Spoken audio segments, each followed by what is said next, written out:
They say one's fun, two's double, three fantasy.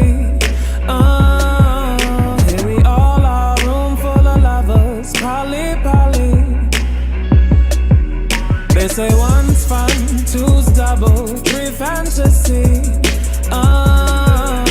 we all are, room full of lovers, poly, poly.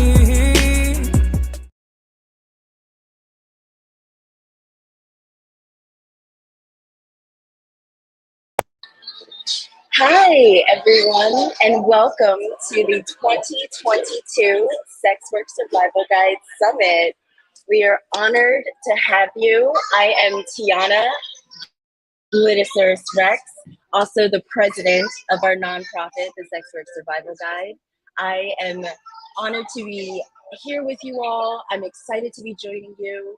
And I also would love to thank my amazing board members, our vice president, the Dom Cat, as well as our secretary and treasurer, Dita Inc., who's one of our vendors, and that is owned by Ash.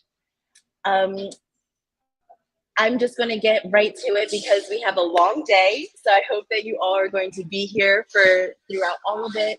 But feel free to come and go as you like because everything will be recorded and then released for free on our website as well as on the Pornhub platform, who is one of our sponsors. Thank you, Pornhub, as well as all of our other sponsors, Zalo, Pure for Men, Dita Inc., Courtney Trouble, so many other people that have helped support this project to get to this point, and we're so happy that everyone is here to contribute. So I'm going to introduce our first keynote speaker, who is Duchess Cashmere. I am a huge fan of hers, have been for years, and recently had the pleasure of meeting her in person for the first time since we've been working together and fangirling out online. So Duchess Cashmere, she, her pronouns, is the Breakout Exotica, producer of the Cashmere Room podcast and Pillow Talk, the live experience. On her podcast, Duchess tells sexy stories, pussy poetry, and MILF monologues.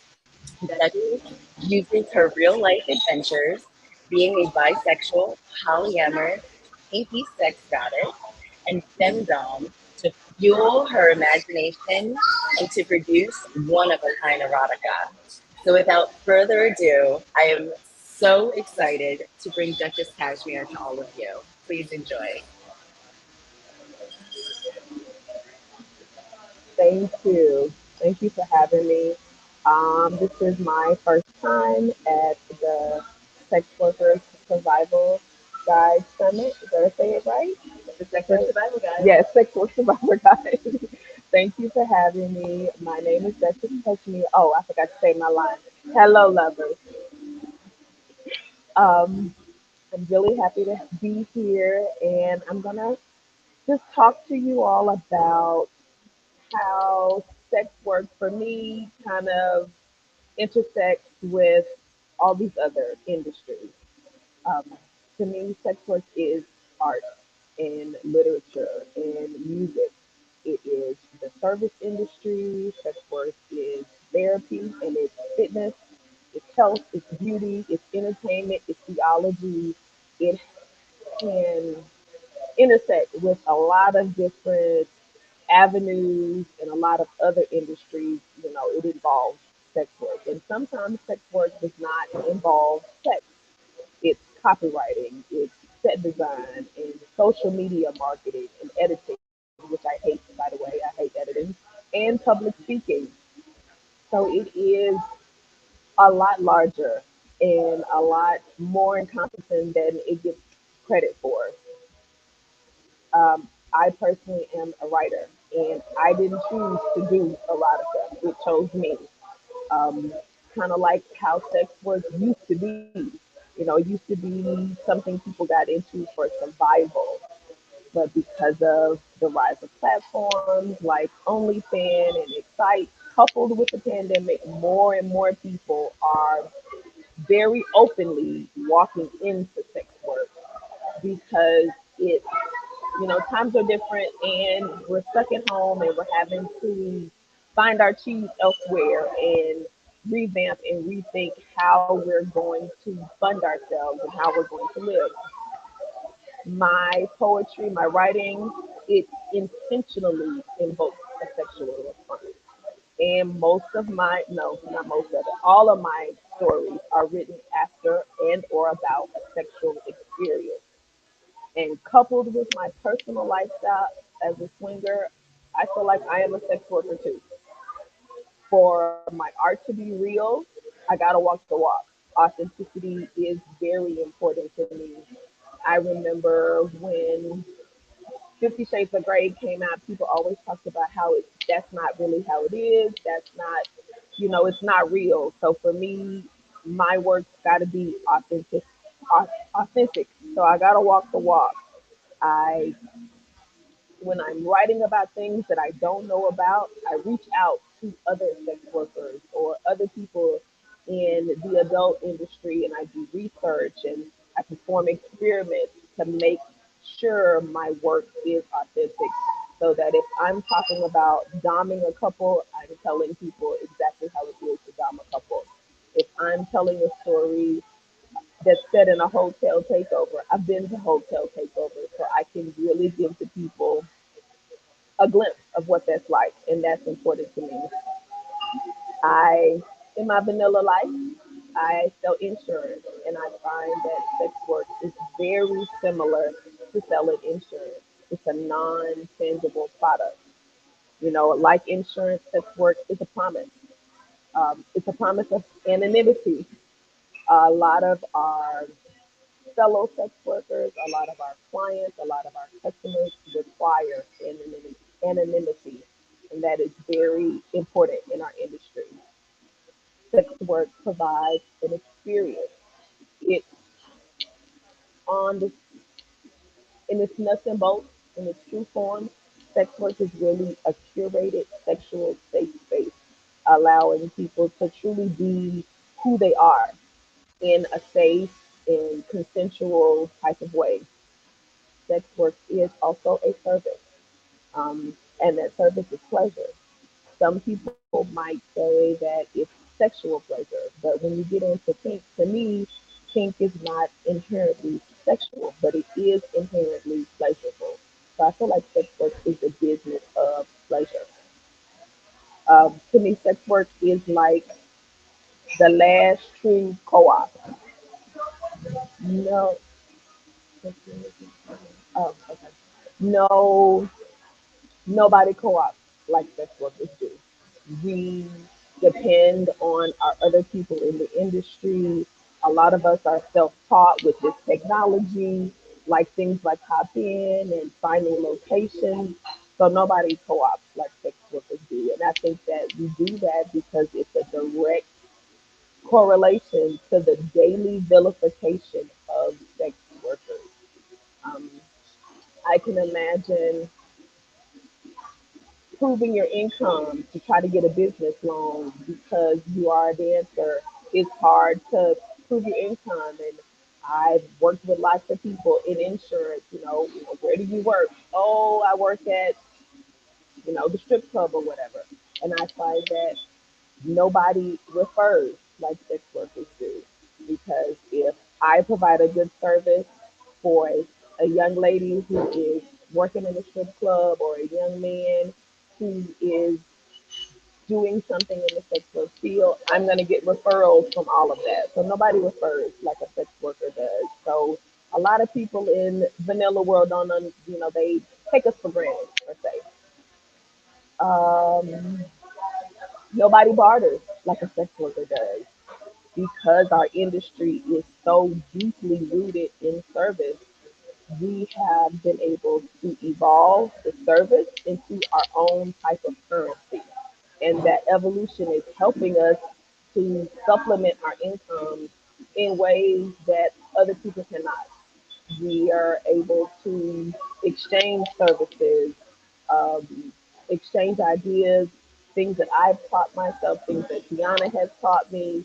That is a direct correlation of us bartering. And people don't do that anymore. And I'm talking fast. I apologize. Good. Okay. Um, One thing I do in is a lot of sales and a lot of negotiations. Nobody negotiates like a sex worker does. Each one of us is an independent contractor. We set our own prices. We set our own hours. Even though a lot of times we end up being on call 24/7, we are constantly pitching ourselves, our service, our products, the things we do, and we're able to take what essentially is sometimes a side hustle and turn it into a major corporation. Um, Example: Royal Fetish Films, major corporation. Uh, um, some things that I use to push my podcast because of the type of content that I write. It's not just romantic love poems. I write real word porn. I guess that's the best word for it. Um, so I see a lot of that same vilification that OnlyFans workers see, even though I'm not showing my body at all, just because of the words that I use. I get shadow banned a lot. I get blocked a lot. I get put in social media jail a lot. And so I've come up with these ways to kind of help me with that. One of the main things that I use to combat shadow banning is the use of special characters.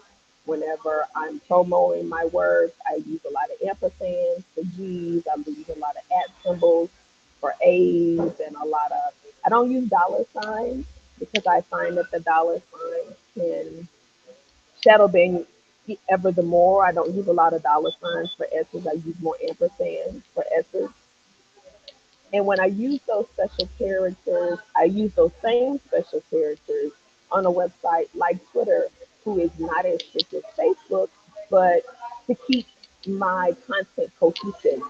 And it looks the same on every website, on every social media platform. It all looks cohesive. But that's a way to combat your shadow banning because, a word like pussy is going to get banned.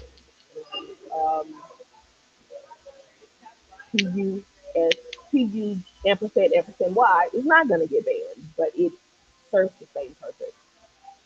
Um, Another thing I use is I keep a list in my clipboard when I'm posting my promo material, a list of hashtags that I know will not be shadow banned, a list of other sex workers, a list of influential sex positive people that I could easily tag them on things, whereas not spamming, I'm not sending it to their email, it's a tag, and that kind of helps push your promotional material further.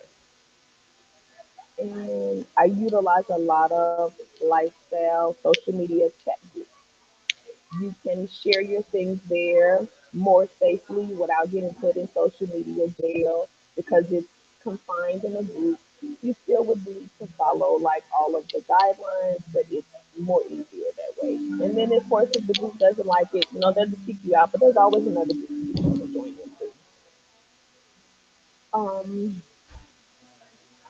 just a little bit about my podcast. I do erotica, and it is based on my real life adventures as a lifestyler. Um, and I've been podcasting about 3 years, and because of the work that I do get labeled as a sex worker. That's kind of where I got that. Sometimes sex work doesn't involve actual sex. There's lots of things behind the scenes. There's assisting work to do, and there's OnlyFans administrative work that can be done, and learning how to set up sets and putting on conferences in remote locations. um, I think that's does anybody have any questions about content creation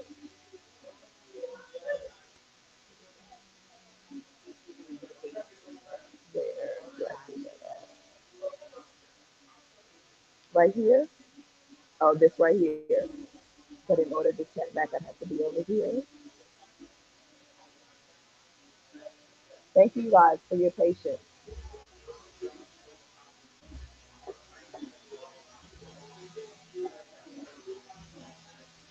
Okay, yes. So the Okay. questions will come up there. Okay. Okay.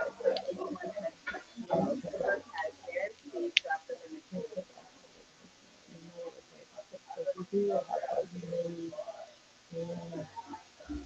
Yes, that is good, Miss. That is a good comment, Miss Lovely Bearden. I yes, even when I'm doing non-erotic poetry, I'm always labeled as the sex poet, always. And because of my lifestyle, I will probably always be labeled as that. Granted, I do feel like I didn't choose erotica. Erotica chose me, and I will probably always want to do it. But if I switch over, yes, I will always do that.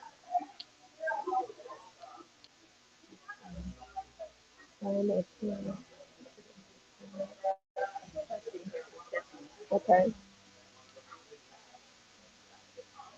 definitely. How do you bounce back mentally when you run into issues like losing accounts, etc.? After I get done crying and throwing a fit, just I try to save everything. I've only lost one account one time, and I just chalked it up and started over. I tried to back up a lot of my pictures and promos and wording that I use and keep everything like in a Google Doc so that if I needed to restart and do it, I could easily and quickly copy and paste it. And mentally, just prepare yourself that you know it's going to happen. And I know for a fact that at any given time, you can wake up and your social media can be gone because of someone didn't like it. They reported you. I went through a period when my social media, I was in social media jail for 30 days over a post that I posted 3 or 4 years ago. And you just have to create another one. I noticed one thing I did learn from Tiana is having a backup account already set up, ready to go, with just one or two pictures on it, but you got it. So then you have to jump over to that and transition quickly. It's already there. You don't have to worry about picking out a new name. Go ahead and set up your backup account from the start. And Duchess has an Instagram page, and then my podcast also has an Instagram page. Whereas the podcast Instagram page is not as racy as the Duchess page. Duchess is a personality, whereas the podcast page is just stories. It's just here's the story that's coming out today. Here's how you see it. Here's the YouTube, and I put the more racy stuff on the Duchess page.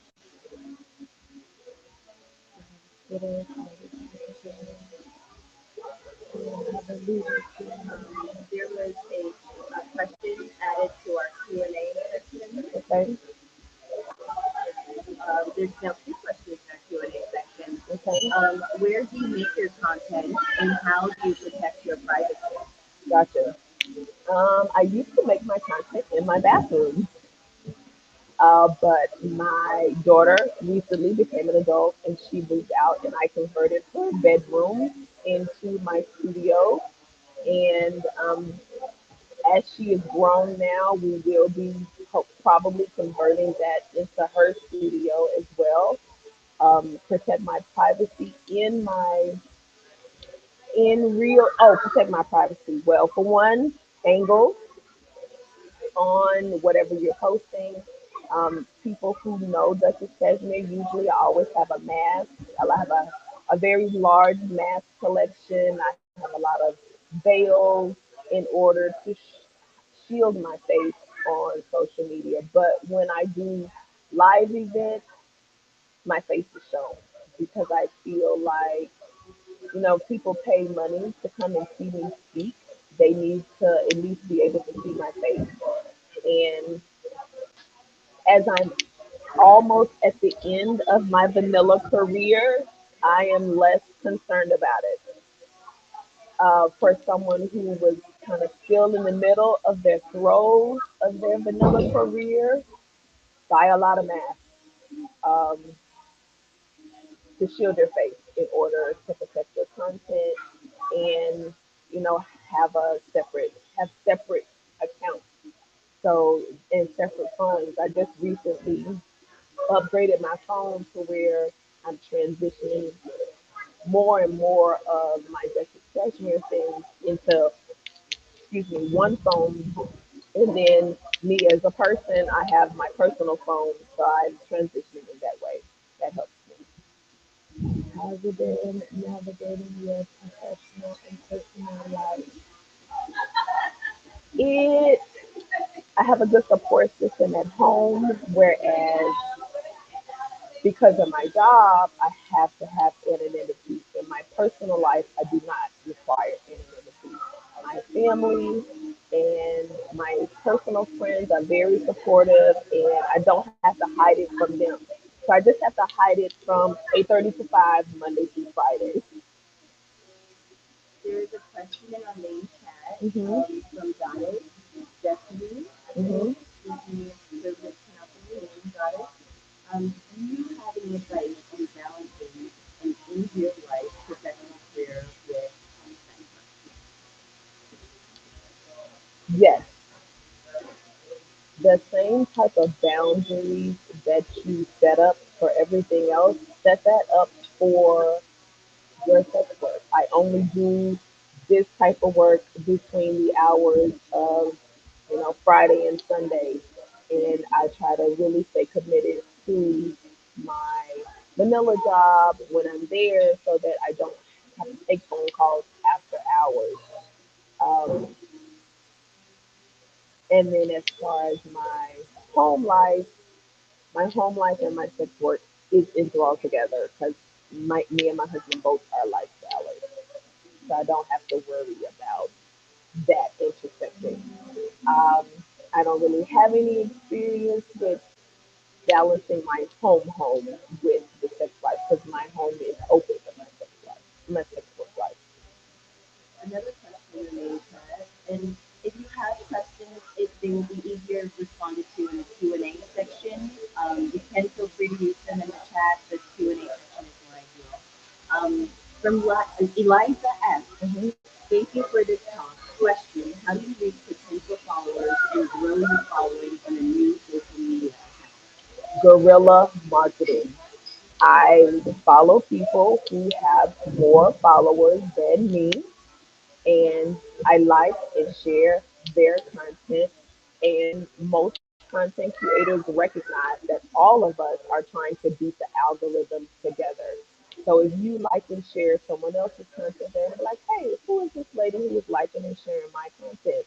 She's my new follower. I comment on their content.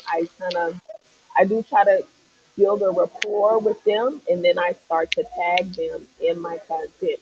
And eventually, they will pay attention to you. That's how I am here right now from guerrilla marketing. Um, The other questions and um, questions in our Q&A section. okay. Let's see. See that area Okay. Why? There was one above this one, I thought. above. The last one that I just proposed. What would you tell your young self that will help you? What would I tell my young self? I would tell my young self to go into theater in college. I should have went into theater or mass communication in college. That would have helped me be able to do this because, like with podcasting and editing and social media marketing, all of that things that I had to teach myself hands-on, trial and error. So yes, I would have told myself to take classes like that in college. Why is sex work so stigmatized? What can we do to help destigmatize it? I think sex work is so stigmatized because sex is stigmatized. We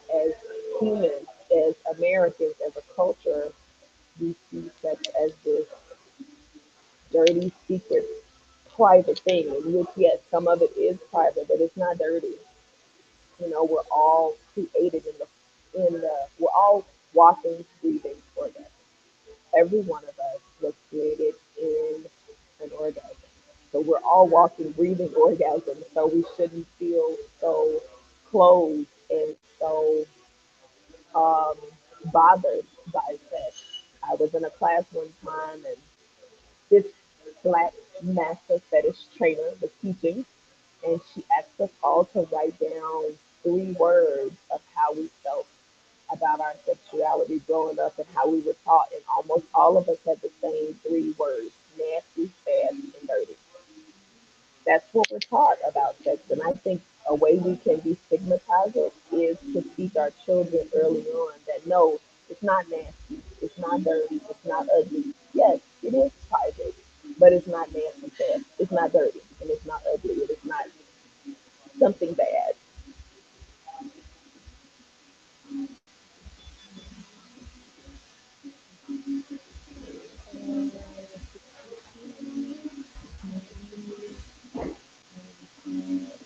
I've heard of Reddit.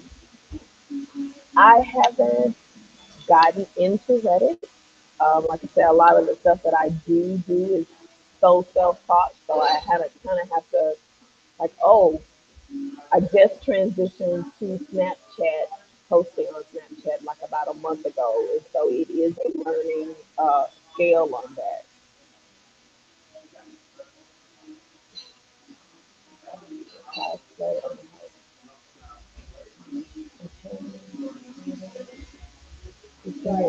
I have sets of friends who are clearly shadow bands who don't seem to care about much. Some they repost the cute night content. Do you know if that draws scrutiny? So if unshadow banned people tag shadow banned people, does that affect their Um, I think it might. I'm not for sure. Um, I can say yes because whenever yes. Kat tags me, my numbers go down.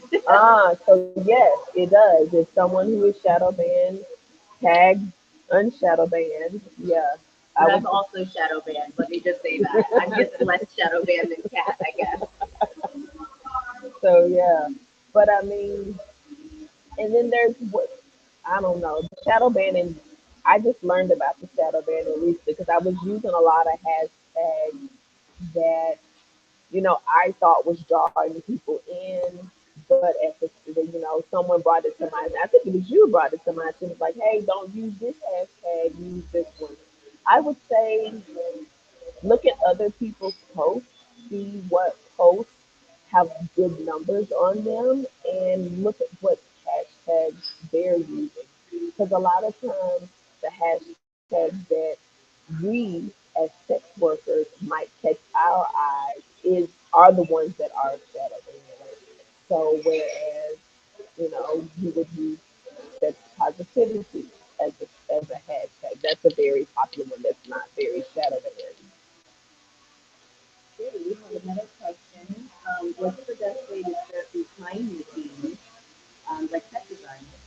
Oh, set design.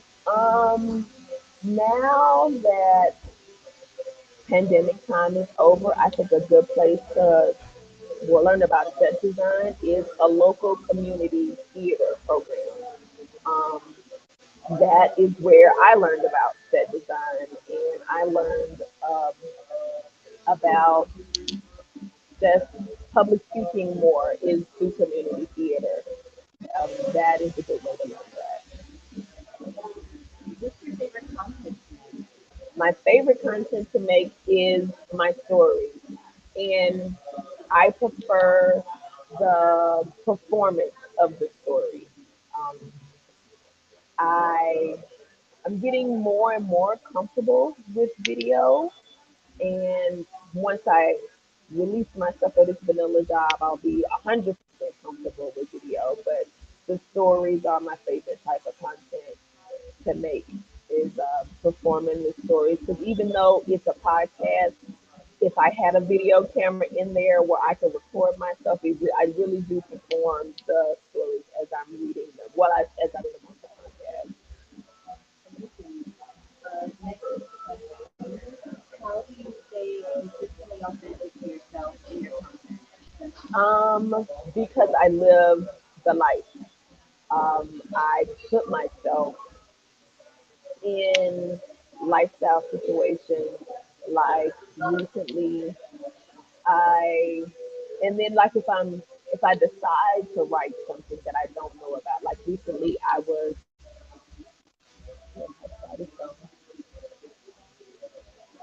no, I see it. I see it. Okay, I see it. I'm sorry. Okay. I'm sorry. I'm sorry. Um what was I talking about? I lost my train of thought. I'm sorry. How do you stay authentic? How did I say I think? Yes. Um I recently was assigned a theme for another show. They was like, well, we want you to write a story about babysitting. So I did the research. I reached out to someone who taught babysitting. I did the research through them. I performed an experiment on babysitting so that I could really be about what I'm talking about. So experiments and research is how I stay authentic. In the podcasting realm, how is the issue of censorship in banned content? And the precise engagement, this is said like OnlyFans is horrible, but censorship is so pervasive. Okay. Trying to find an outlet that will allow me to do more of them validation. Gotcha. And if you could say the question in your answer to see the answer. Oh, okay, okay. So they wanted to know How do you deal with how do I deal censorship with in censorship and banned content on my podcast. I find that the actual audio of the podcast does not get as much scrutiny as the promo material. So, like, I have a episode and it's called "There Was No Porn" because the title has porn in it. I could not get it on iTunes, so I had to change the title to "Air, Earth, Fire, and Water," which was really lengthy. But I changed the title and the words and the use of the special characters. I recently did one called time constraints, and I use TV everything why. So special characters to help you with the promo because I find the promo is more censored than the actual audio or the title of it or the picture on it is more censored. So I kind of trick them to make them think, oh, this is maybe PG-13, but when they click it, it's explicit. And then there's also my warning at the beginning, which is for grown people. If you're not over 21, you know, get the hell on. what is one of your best investments for your business? My What best, helps you grow? my best investment for my business. Um, my best investment for my business was donated to me was my equipment because I do a podcast, so then the quality of my audio is important. Another one of the good investments I have is taking online classes and courses that were more available because of the pandemic and being open and active in those classes, asking questions. That was a good investment because when people put on content like this, when y'all ask us questions, that sticks out in our head. Oh, this person asked me a question. They said, that sticks out. And coming to conferences and doing things like this online, those are investments. Um,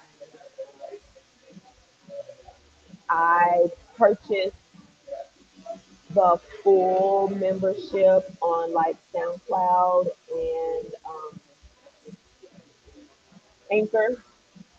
Those are good investments because when you purchase a full membership, you have more capacity, you're able to do more things. And, I just did it around tax time. So then when tax time comes around again, I have that lump sum of money to pay it up for the year.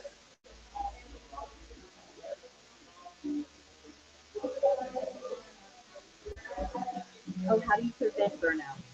Burnout. I take intentional breaks. Like I have not written a story in a month because I've been deep in rehearsal because I perform at Exotica tomorrow, well today. So I take intentional breaks just like you take intentional breaks from your job. You need to take intentional breaks from your content. And when I'm taking those intentional breaks, I scour through my old episodes that maybe didn't track as high. I put a new cover on it because I just recently changed how I look. So I put a new cover on it. I spruced it up and re-release an old episode every week. And I just say, this week I'm featuring a classic Cashmere Room episode. We're going back to revisit episode number 4, Lust in the Library. And those have been awesome to get some of those first episodes that I put out that maybe only tracked 200 or 300 now because my social media following is larger because it's been 3 years and people who may start listening because of episode 28. A lot of people don't go all the way back to the beginning to start at the beginning and listen to one. So they may have been listening only 5 or 6 episodes. They didn't realize that there's 28 of them. So re-releasing old content has been helpful and to keep me that allows me to have a break and mentally and still produce content because when it comes to social media, you got to put something on that page every day to stay on the list and to stay in that algorithm. You got to post something every day and I make batch content. Usually, I'll make 5 or 6 promos in the span of 30, 40. That's one of the reasons why I converted my daughter's room into a studio so that I can make my batch content, make it all up on Sunday, get it all ready in queue so that when I get up at 5:55 in the morning to post before the 6 a.m. traffic in New York City, all I got to do is post it, copy it off from the Google document that I that I wrote the promo on, copy and paste, and then I can just go back to sleep until I get up. And then see the fruits of my labor. And I mean, sometimes, it doesn't hit like it should, but making the best content is very helpful.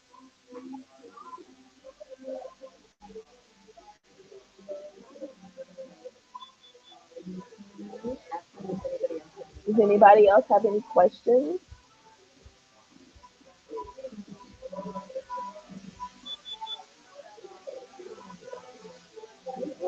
Want to let them know where they can find you? You can follow Duchess Cashmere on Instagram at Duchess_Cashmere and on Twitter at Duchess Cashmere. You can listen to my podcast on iTunes and Spotify and SoundCloud and many more. And then I also have a YouTube channel because my podcast is a storytelling format. I don't have guests. So very seldom do I say no when people invite me on their podcast. And I always try to share my interviews and my live performances on my YouTube channel. It's called Duchess Does the Thing.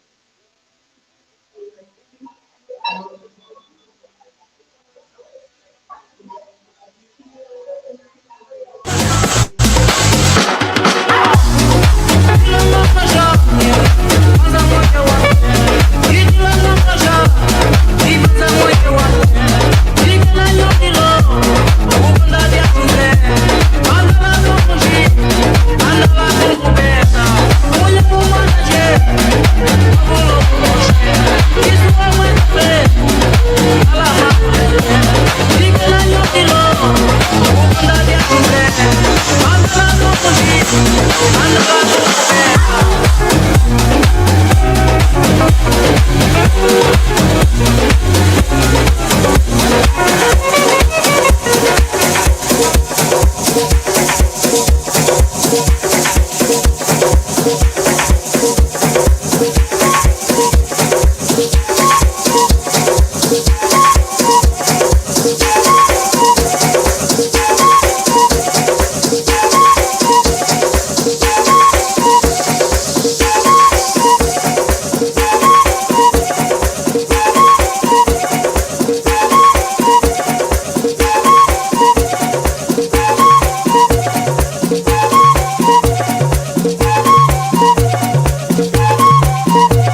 Regresan los pescadores con su barca para vender al puerto de sus amores, donde tienen su querer. Viendo la corriente, con chinchorro y atarraya, la canoa de bareque para llegar a la playa. Habla con la luna, habla con la playa, no tiene por otro lado los atarraya. Habla con la luna, habla con la playa, no tiene por otro lado los atarraya.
She's got me in the back, two on the side, you on the front. Now here come the sun.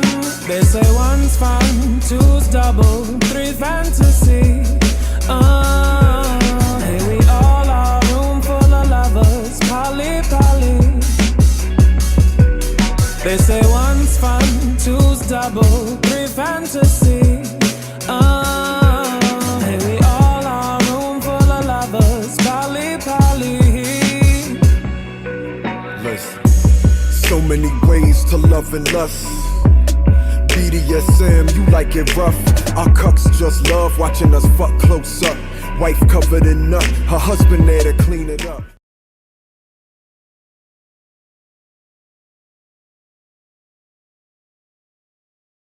Yes, we gotta be breaking the monotony. Cosplay menagerie, all out debauchery. We share so well, sister wives and subs, lifestyle and swinger clubs. Threesomes, foursomes, moresomes, awesome. Thirst traps and snacks, the whole room starving. Having my cake and eating it too. Done took on a different meaning, cause you eating it too, see. We do it all and keep it true. So what the fuck's cheating gon' do? I don't want nobody but you, unless I'm being poly with you. They say one's fun, two's double, three fantasy. Here we all are, room full of lovers, poly poly. They say one's fun, two double, three fantasy. Here we all are, room full of lovers, poly poly. So glad you came, you and you.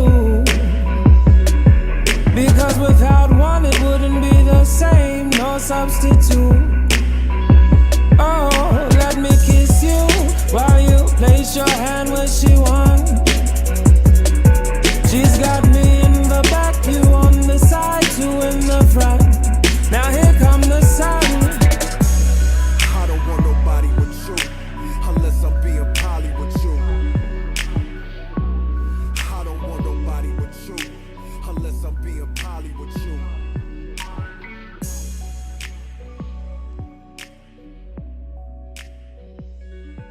Muted. Okay, hello everyone and welcome back. We are going to have some amazing poetry from Duchess Cashmere, who just spoke to us about optimizing content. There was also a question on the main stage chat that I overlooked, so apologies for that, that Cashmere will answer about how she was able to protect her daughter from the work that she was doing. So without further ado, I would more than gladly love to bring up Duchess Cashmere. I'm back. Back to that question, how did I protect my daughter? I didn't hide it from her. I just, let her understand mom's podcasting and it is adult in nature. And I kind of built a rapport from her. I started to talk with her at an early age because of things that happened to me as a child.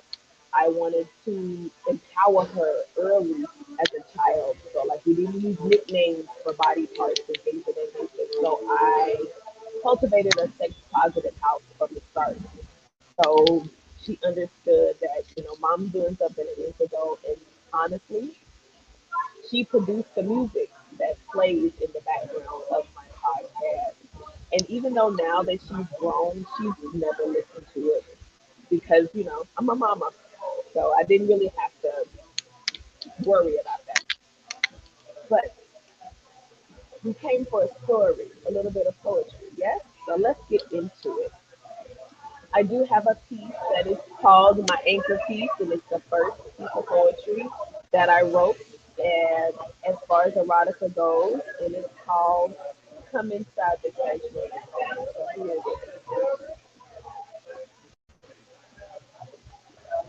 Come and lay with me.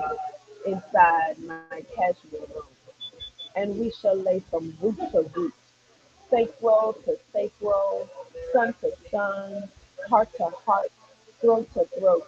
I shall not, I shall not. Let our Kundalini energy rise together and meet me at the crown, and we will dive down deeper again. I will lay my whole self out in ecstasy at your feet, and my body shall become your temple here inside the cashmere. Come, come, come and play with me inside the cashmere room, filled with whips and chains and nasty vibrators, foxtails, floggers, and crotchless body stockings. Safe words required at all times. Ropes and buckles, leather and lace, come and together all over the place. I lay in service as the instrument of your hedonistic symphony, because here inside the cashmere room, pleasure is my specialty. Oh, don't be scared. Don't be afraid. Come, come and just talk to me inside the cashmere room. By candlelight and swirling incense, we will speak our own language, a sanctified, ever-changing vernacular. We can decipher inside the cipher the mysterious conspiracies placed upon the legacies of our ancestors. And as time slips deeper down the vortex, man, bruh. By the time 333 rolls around, my flesh gonna be craving mortal food. May I suggest bacon, sausage, and ham? Menage a trois of breakfast, if you will. And after I've had my coffee and after you've had your fill, well, Daddy, I want to go back inside the bedroom. You see, inside the cashmere room, it's my safe place. It's my place of worship. Inside the cashmere room, there's no taxes, there's no insurance, there's no number crunching, there's no paperwork, there's no mortgage, there's no light bill, there's no insurance, there's no social media, unless you're into that sort of thing. There is no judgment. There is only love.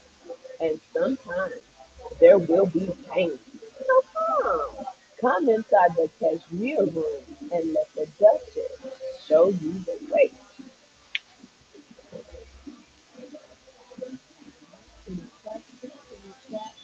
Okay. And so my next piece is an actual excerpt from my podcast. It comes from, let me find it. It's an excerpt from episode number 12, and that episode is called Straight Fucking. And it's not about straight as in cis hetero straight. It's about how we gotta get right down to business sometimes. Ain't nobody got time for play sometimes. All right,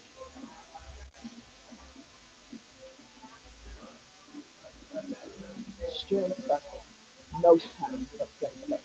Like when we was young, before we was woke and shit, when we survived off jungle juice and donuts and pizza, when our ether was laced with cheap liquor and Reggie and Lucy, back when fucking didn't need no necessity or lingerie, no accoutrement, sometimes not even a shower in sight, standing doggy style in a restroom at the bar while you're on the clock. Oh yeah, the Duchess has done the thing. Fucked on the couch, the love seat, the floor, in the beanbag chair, and an abandoned warehouse. Yeah, that was a Honda Civic circa 1995. The dressing room mall, the apartment complex swimming pool, the drive-in movie. My boyfriend's dorm room, and it wasn't my boyfriend. And y'all know I'm fucking alive. pulled right to the side. I mean, covers, snatch back, whole body, just men, straight fucking. No introduction, no nothing, no need, because all day long, I just got straight fucking saliva, black and peachy, just bouncing out of my face like this. Yeah, no, good, no, this is straight fucking to the rest. See, these days, we woke, we evolved. Sex without negotiations and foreplay, extended foreplay, impact play, role play, breath play, intercourse and outer course, delayed orgasm, and my personal favorite, forced orgasm, and aftercare. Yeah, it's 2022. We lighten, we woke, we in quarantine. We got time to take our time and utilize our whole self for pleasure. But we must never forget our roots. We're biologically animals, mammals to be exact. So when the spirit says fuck, I say fuck. With consent, of course. But yeah, don't deny yourself. Fuck hard. Fuck sideways. Hell, fuck backwards if you want to. Fuck quickly before the kids wake up. Give it all you got for 574 seconds. Lick, bite, fuck. Fuck without judgment. Fuck without shame. Fuck with your partner. Fuck to your partner. Fuck for your partner. Humans are designed for sex. We're all created in a moment of orgasm, and it's our birthright and our responsibility. And I intend to do just that right here inside the Cashmere Room. And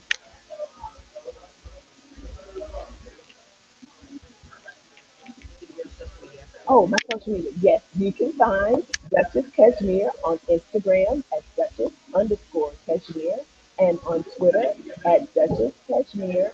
You can find me on Snapchat at Duchess the Griot. And if anyone has any questions, I'm ready for you. They can privately DM me. Oh, they can privately DM me and I will answer those questions.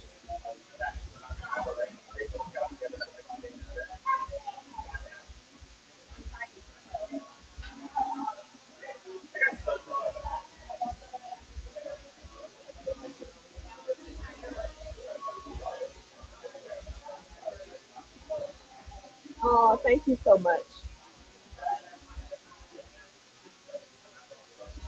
Thank you. So glad you came. You, and you. Cause without one, it wouldn't be the same. No substitute. Now let me kiss you while you place your hand where she wants. She's got me in the back, two on the side, you on the front. Now here come the sun. They say one's fun, two's double, three fantasy. Here we all are, room full of lovers, poly, poly. They say one's fun, two's double, three fantasy. Here we all are, room full of lovers, poly, poly. Listen, so many ways to love and lust. BDSM, you like it rough. Our cucks just love watching us fuck close up. Wife covered in nut, her husband there to clean it up. Nasty as we gotta be, breaking the monotony. Cosplay menagerie, all out debauchery. We share so well, sister wives and subs, lifestyle and swinger clubs. Threesomes, foursomes, moresomes, awesome. Thirst traps and snacks, the whole room starving. Having my cake and eating it too. Done took on a different meaning, cause you eating it too, see. We do it all and keep it true. So what the fuck's cheating gon' do? I don't want nobody but you, unless I'm being poly with you. They say one's fun, two's double, three fantasy.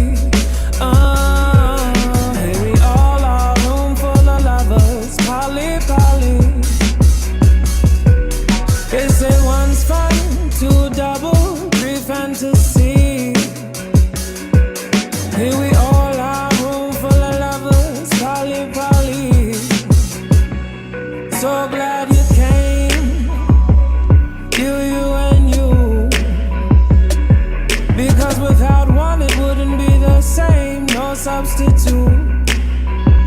Oh, let me kiss you while you place your hand where she wants.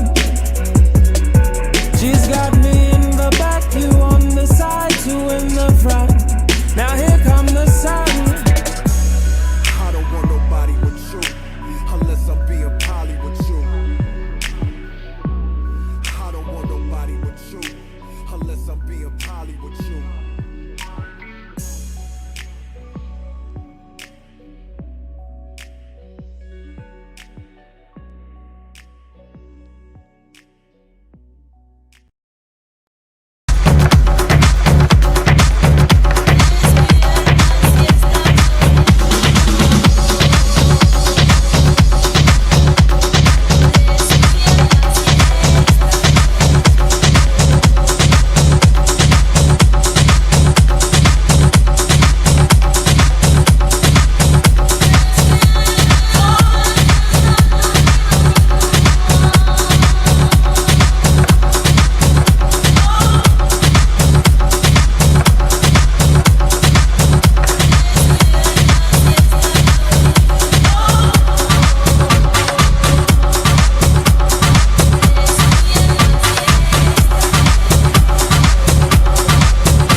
I am muted. I'm going to keep catching that.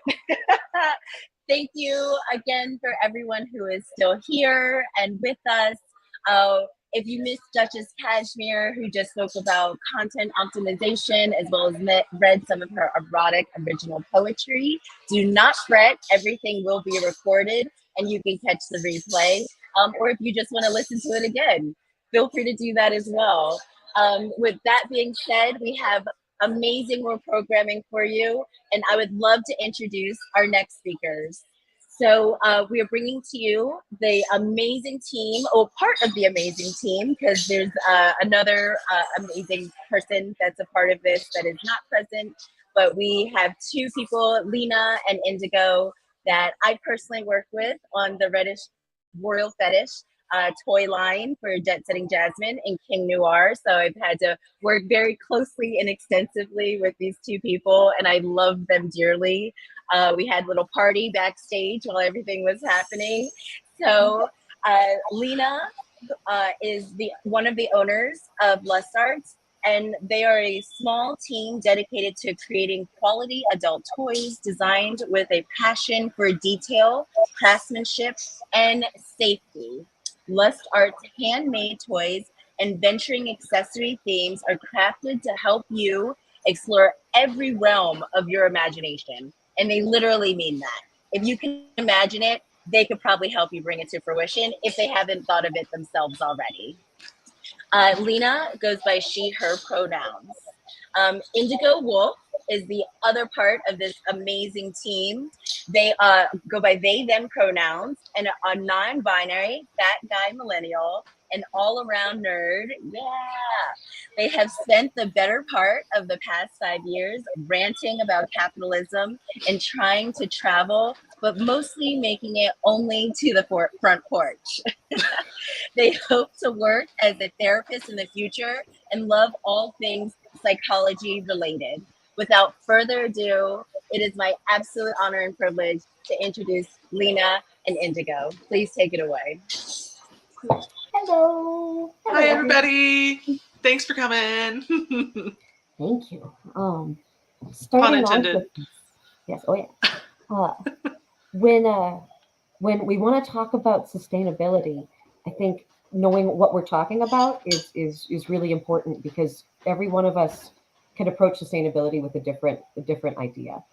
So knowing that for us, coming with that, it is with a humanist focus, with a growing the culture, growing everything in the way that we want to see it, and that touches tons of different aspects. So we're gonna go a lot of different little pieces of sustainability today. Indigo, do you want to start out? I just love, we were talking about this right before we started, and Lena and I actually approached sustainability from two very different directions, because Lena has been owning this business for like 6 years now, 7, something around there. And I have only been a part of Lust Arts for 2 years now. So I was using, I know, I was so excited. We're very close to my anniversary. So, so I have been using toys so much longer than I've been making them. So I come at it from a user perspective, and Lena kind of comes at it from a maker perspective. So I'm very excited to talk about those two things. Oh, absolutely. So there's different big categories of sustainability, and one of the first things people think of is the labor, like the actual what goes into making this. So I think for us, there's things to think about of actually what we pay and what we're able to pay each other to be able to make sure that is sustainable. Also, how we think of our own safety as we're making each of the toys. It isn't sustainable if we're using materials that are going to hurt us over the long term. So, but also the materials themselves. Oh, there's so many different aspects. I'm going to wander too much, Indigo. You may need to small chunks. Small chunks. Okay. So one of the first things I wanted to think about is materials themselves. So why platinum pure silicone? This is a material that's used in the medical industry extensively. It's known to be inert for the body. That doesn't mean the things that are put in it are necessarily, but the platinum pure silicone itself is a very, very, very safe material. If you have latex allergies, this should not hurt you. It's also a material that's very durable, which is good and bad in some ways. It's durable in that it shouldn't break down really over time if you treat it well, and it's a quality material to begin with. So these are toys that you're investing in that you can use for an incredibly long time. But that also means that they're not going to break down in the environment necessarily over time. So while they're safe, they don't leach anything that's going to be harmful. It is something where it's a balance of, this is something we're making that is, it's not permanent necessarily, but it does have a very, very lasting thing.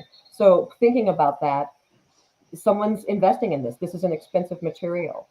This is something that needs to continue with them for a while, would be ideal. So it needs to be easy to clean. It needs to be easy to just maintain, to know if it's dangerous. So platinum pure silicone itself is one of those things where you definitely want to look for that for toys. For yourself and anyone you're playing with, it's just that is a good material. But also know that it's expensive. So when you see a toy advertised that is quite a bit cheaper than others, but it says silicone, well, silicone could mean a lot of things. Silicone could be other types of silicone, or it could be that it has 5 to 10% of silicone in it that's safe, but the rest is something else that's not safe. So knowing what your material is really important for knowing how this will function for you over time and how this will be okay for you or who you're playing with. So also just the silicone is one part, but then there's the things that we use to make it more beautiful, to color it. So we did a lot of research in the beginning about micas and mica powders. Cosmetic micas specifically are what we use, because if it's going to be safe for your full face, it's probably going to be safe for most of your body. But mica powders themselves tend to be mined often in other countries that sometimes use things like child labor. So knowing your source of your pigment and knowing that this is a company that either does not work but that way or that is working towards ending that in a community, I think is part of the sustainability. So it's not just the material, that one material, it's all the different things that can go into that material that can really contribute towards just that physical sustainability. Indigo, do you have any thoughts about that? I feel like you encroached on my territory with that conversation. Okay, please go ahead. Please. So when you mentioned like, is this going to be safe for me, and how do I clean it, etc. That's kind of what I think about as a user. Is like, what is my sustainability is in terms of like systematic sustainability and thinking about, are things ethically mined, etc. But I also think about like on a personal level sustainability. Like, is it sustainable for me to keep this toy? With a silicone toy, you don't have to replace it as often, which means I'm not going out to the store or putting time into like shopping around for different silicone toys. And ease of cleaning in terms of how often I have to boil a silicone toy versus how often I might have to boil something that's glass or something that is TPR or TPE, and keeping those, safe, which I don't recommend TPR or TPE, but if you have one of those, keeping that clean is going to be way harder than keeping like a silicone toy clean. Well, that makes sense. Yeah. I think also, what does cleaning mean? What are the different ways to clean? Because with silicone, you talked about boiling, and that's a great way to do it. 10 minutes in boiling can really help it.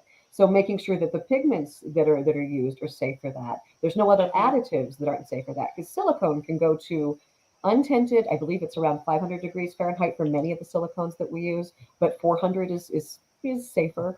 But that's autoclave level. That's great. So if you have someone who has access to an autoclave, you're using a lot of these toys and you need to clean a lot of them. That's nice to know as an option.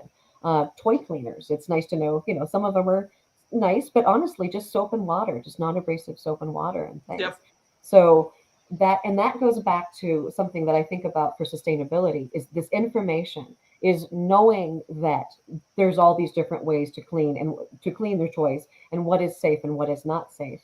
If you don't know how to clean a toy effectively, well, that's not sustainable for you. That's going to give you an infection over time. That's going to break down the toy over time. If you store toys in a way that you don't have the information to know this toy can't be with this other toy, because of material incompatibility, well, your toys are going to break down. So that's another part of, I think, sustainability in for the user, like you're saying, of just you need this information for knowing that. So for us, I think a big focus is information, which can be information overload, and that's what I can be at times. But I also think when you have that information and you can take time to go through it and filter it and digest it, you can make really good choices for yourself.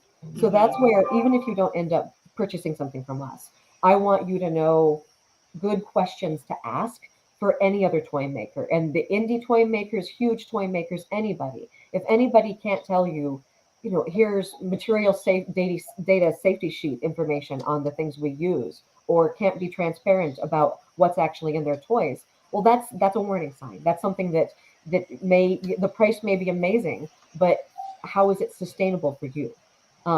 It's just not, and maybe they use labor practices that are just not sustainable. There's a lot with this. I think also when we talk about information, I feel like sustainability comes into the marketing and the story of the toy itself. How is this toy presented? So how do we think about the toy and how is the toy presented? So that comes down to, for us, gendering. How do we use or not use gendering in our marketing? It's not sustainable to me if a good portion of the people who could be, could be our community, don't feel like our things are accessible, which brings up the word accessibility as well. So I think in the language we use and the language we think about, that is part of sustainability. I think also in the ideas of consent and informed consent, because part of it is giving you information is for informed consent in all things. You're consenting to purchase this toy. You're consenting to bring this into your life and your body. So even taking that idea of consent through in the stories of our toys, since we're fantasy, we have a lot of fantasy base. We like to have a background from, Tawny Siren does awesome, writes these awesome backgrounds. And it's in these backgrounds, we want you to understand the toy is inviting you. The toy is bringing you into this. It is not a thing of, if you'd like to think of the toy other ways, that's great. But we want to make sure that you understand too, that the toy is also consenting to this. It's a subtle thing, but it's one of those, I don't feel that it's sustainable without that kind of thought in that. So do you have anything you want to add with that, Indigo, or? No, I don't think so. I think that we hit on a lot of different things there. Okay, back to accessibility. This is another thing where I think you can feel that you're doing something that's sustainable and you're doing the right thing and not be. And where I think also part of sustainability is flexibility and being able to be reflective as a business and as everybody. When we first started, we used a Shopify template that we felt was very accessible. I used screen reader testing. I had alt tags. I did all of these different things that I thought, okay, this is great. But I never asked anyone who actually used screen readers to actually do functional testing for me. So we would have some of our customers and some of our community say, hey, this isn't working. This isn't, and I would try to retest it and I couldn't do it and I couldn't replicate it. And then finally understanding, well, we need more help with this. We need more information. We need to rethink this. I love the way our website looks, but this isn't working. We have an intent and it's not working. We're working on Braille over here, but then our website's not screen reader accessible. So that's a frustrating point. And that was something for, just was not sustainable. And it wasn't towards our own goal. We thought we were working towards the goal, but we weren't actually doing the actions to reinforce that and to back that up. So I think that's just another aspect of sustainability, of being able to see what you're doing and is it actually serving what you say you're serving and what you want to be serving, or is it just lip service to that? Hi, are you able to get on pop in? I actually do also have something to add about that. When we talk about accessibility, I think that one of the things that often doesn't get talked about is cost accessibility, and specifically the safer toys out there are platinum silicone, which we have talked about is expensive. And so I think that one of the ways that we're sustainable in ways that aren't, that others might not be, is we promote toys that are accessible that way. So I think of like Funk It Toys as someone that I send people to a lot. Like people message and they're like, this is expensive. Do you have any way that you can work with me, like a discount or whatever, we try to do that. But mostly it's one of those things that like we don't do that. So we are going to send them to somewhere that does. And to me, that feels like not just accessibility, but also sustainability. Absolutely. Absolutely. No, that makes sense. And to that point, I want to make sure everyone knows about No Frildos by Fun Kit Toys. If you want a platinum silicone toy that is about the lowest price point possible, but also incredibly well made, incredibly well thought through, and a very, very thoughtful company, that is an amazing, there's an amazing range there. So please, Fun Kit Toys, the No Frildos specifically. So but exactly, because that's a thing where someone can start there, and then later in their life, or if they, they're ready to purchase a gift for someone or something else, they'll still think of these other options. We're again giving people information to be able to make the most sustainable choices for themselves. I think that's what sustainability means to us, is being able to not only sustain a life in a community, but to grow it and to grow it more into, what we want it to be. So absolutely. I think you also mentioned this briefly with like the consent around our toys, etc., and other like educational things that we send, like pamphlets and stuff.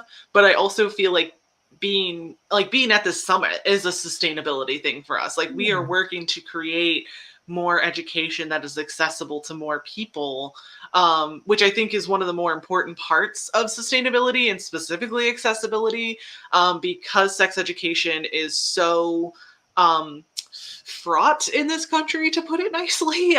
Most people are getting like abstinence only. And so I think that that's one of the things that we do that is probably the most important to me personally, as someone who got abstinence only education, that making that available to other people. I love that about us. Awesome. That's wonderful. And I think too, that's another piece, that accessibility of information. This information should be available to everyone. You may not find some of our toys appealing. You may not find some of the horror sexy that I find sexy, but that information and your welcomeness to join us is, I think, for everyone. We very specifically do not use any kind of religious iconography or even promote on religious holidays. And that's not that I want to down anyone who does. I think this is a culture we're in, and it's kind of our palette to work with. And I don't, I'm not at all criticizing makers who do. But for me, it's just one of those things where I don't want someone, I do feel that these are for everyone. And I don't want someone to come to the site and be like, I was excited and now I kind of feel trivialized, or I feel like that's not our role. That's not the role that we want to be. So I think that again is accessibility of, we are taking very definite stances and very definite humanist stances. And people may not agree with that, but I think those are different conversations where we may not agree on different parts, but we should all agree we should get quality information that is actually helpful for us to be able to make good choices for ourselves and our bodies. And you may not agree what other people are doing with those toys, but that doesn't matter. This is the information that we all need to be able to use to sustain that. So absolutely. Yeah. I see some comments. I've been watching the chat, and I want to get to stuff in the chat as well. We haven't had direct questions, but I see someone talking about like free Amazon toys for resale, and sometimes promotions. Like when I was a blogger, I got so many people saying like, we will send you a free sex toy if you just give us an Amazon review, which I never do that anymore, because, well, first of all, one thing that they often say is you buy the toy and then they'll refund you the toy. But the other thing is, I think that Amazon is one of the most unsustainable companies ever. And I don't mean that they're not going to last forever, because they very well might. We live in a capitalist society. But one of the things that I want to like put out there is, if that's something you've done, if you've gotten those free toys from Amazon, that's where you were. That is exactly where you needed to be. And I think that the biggest thing about sustainability is that we are all doing it at our best. And so if that's where you were, don't feel guilty about that. But once once you get somewhere that you don't have to do that, then don't do that. And that's, I think, very important in sustainability, is not just trying to be better, but forgiving yourself when you couldn't be better. Because if you sit there racked in guilt, then you're not going to do better because you're busy being racked in guilt. And especially in something like sex work, we need to take what we can. I say that like I'm a sex worker, but I'm not anymore, actually. So sex workers need to take what they can. And I get that. And I think that everybody who matters also gets that. So don't feel too bad about that. And now you know better, like we've recommended Funk It toys, etc., and sustainable practices that other people do. You can maybe do better now. And if you can't, that's fine too.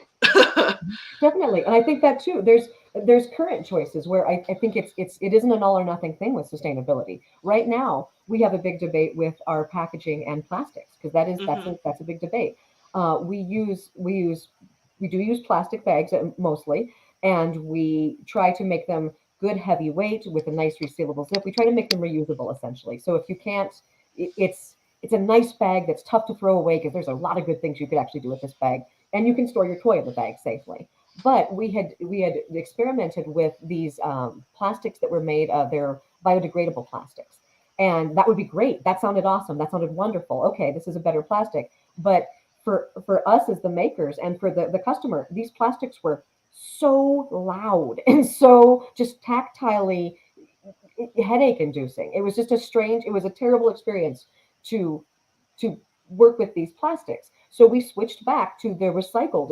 We still use eco-enclosed packaging as much as we can, who has a very strong focus on recycling and these things. But I'd love to have more essentially thin plastic film recycling available. That would be great. To me, that's a really good solution. But it wasn't sustainable for us to go with this, which I really feel is a better, the biodegradable plastics are better. But I don't want to give us headaches. I don't want to give you guys headaches.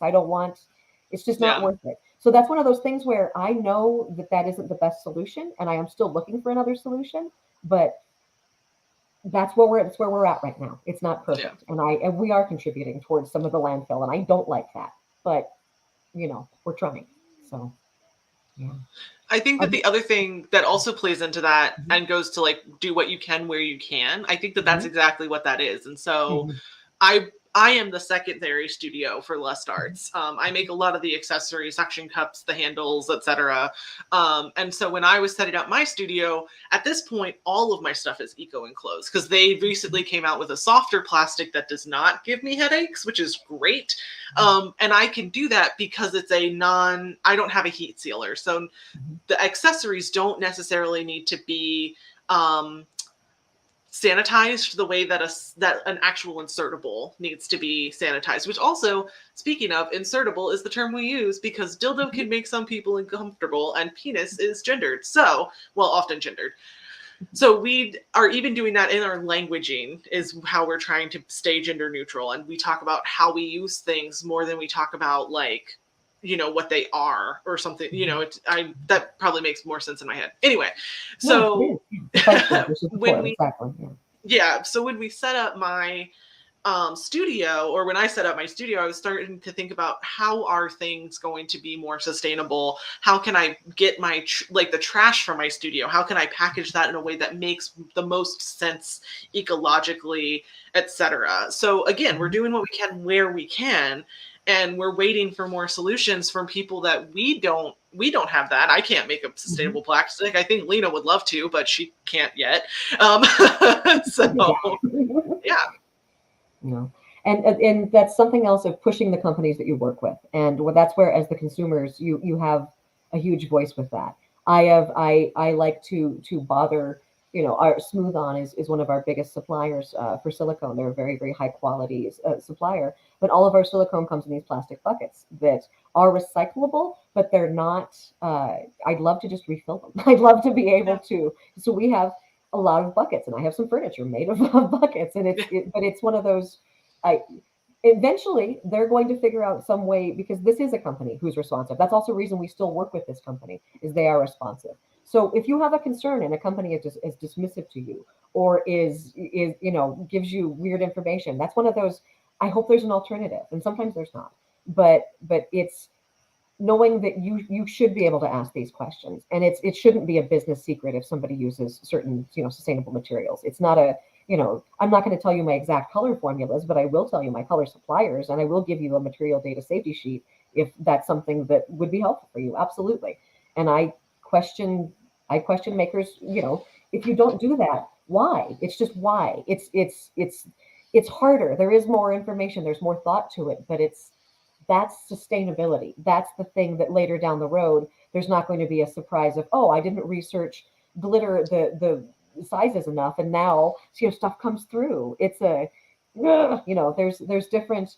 I did a good probably 3 years of R&D before starting this company because I needed to know these things. I needed to fail on my own and with a very expensive hobby before I was comfortable saying, stranger, this is safe for you. Here you go. Let's try this.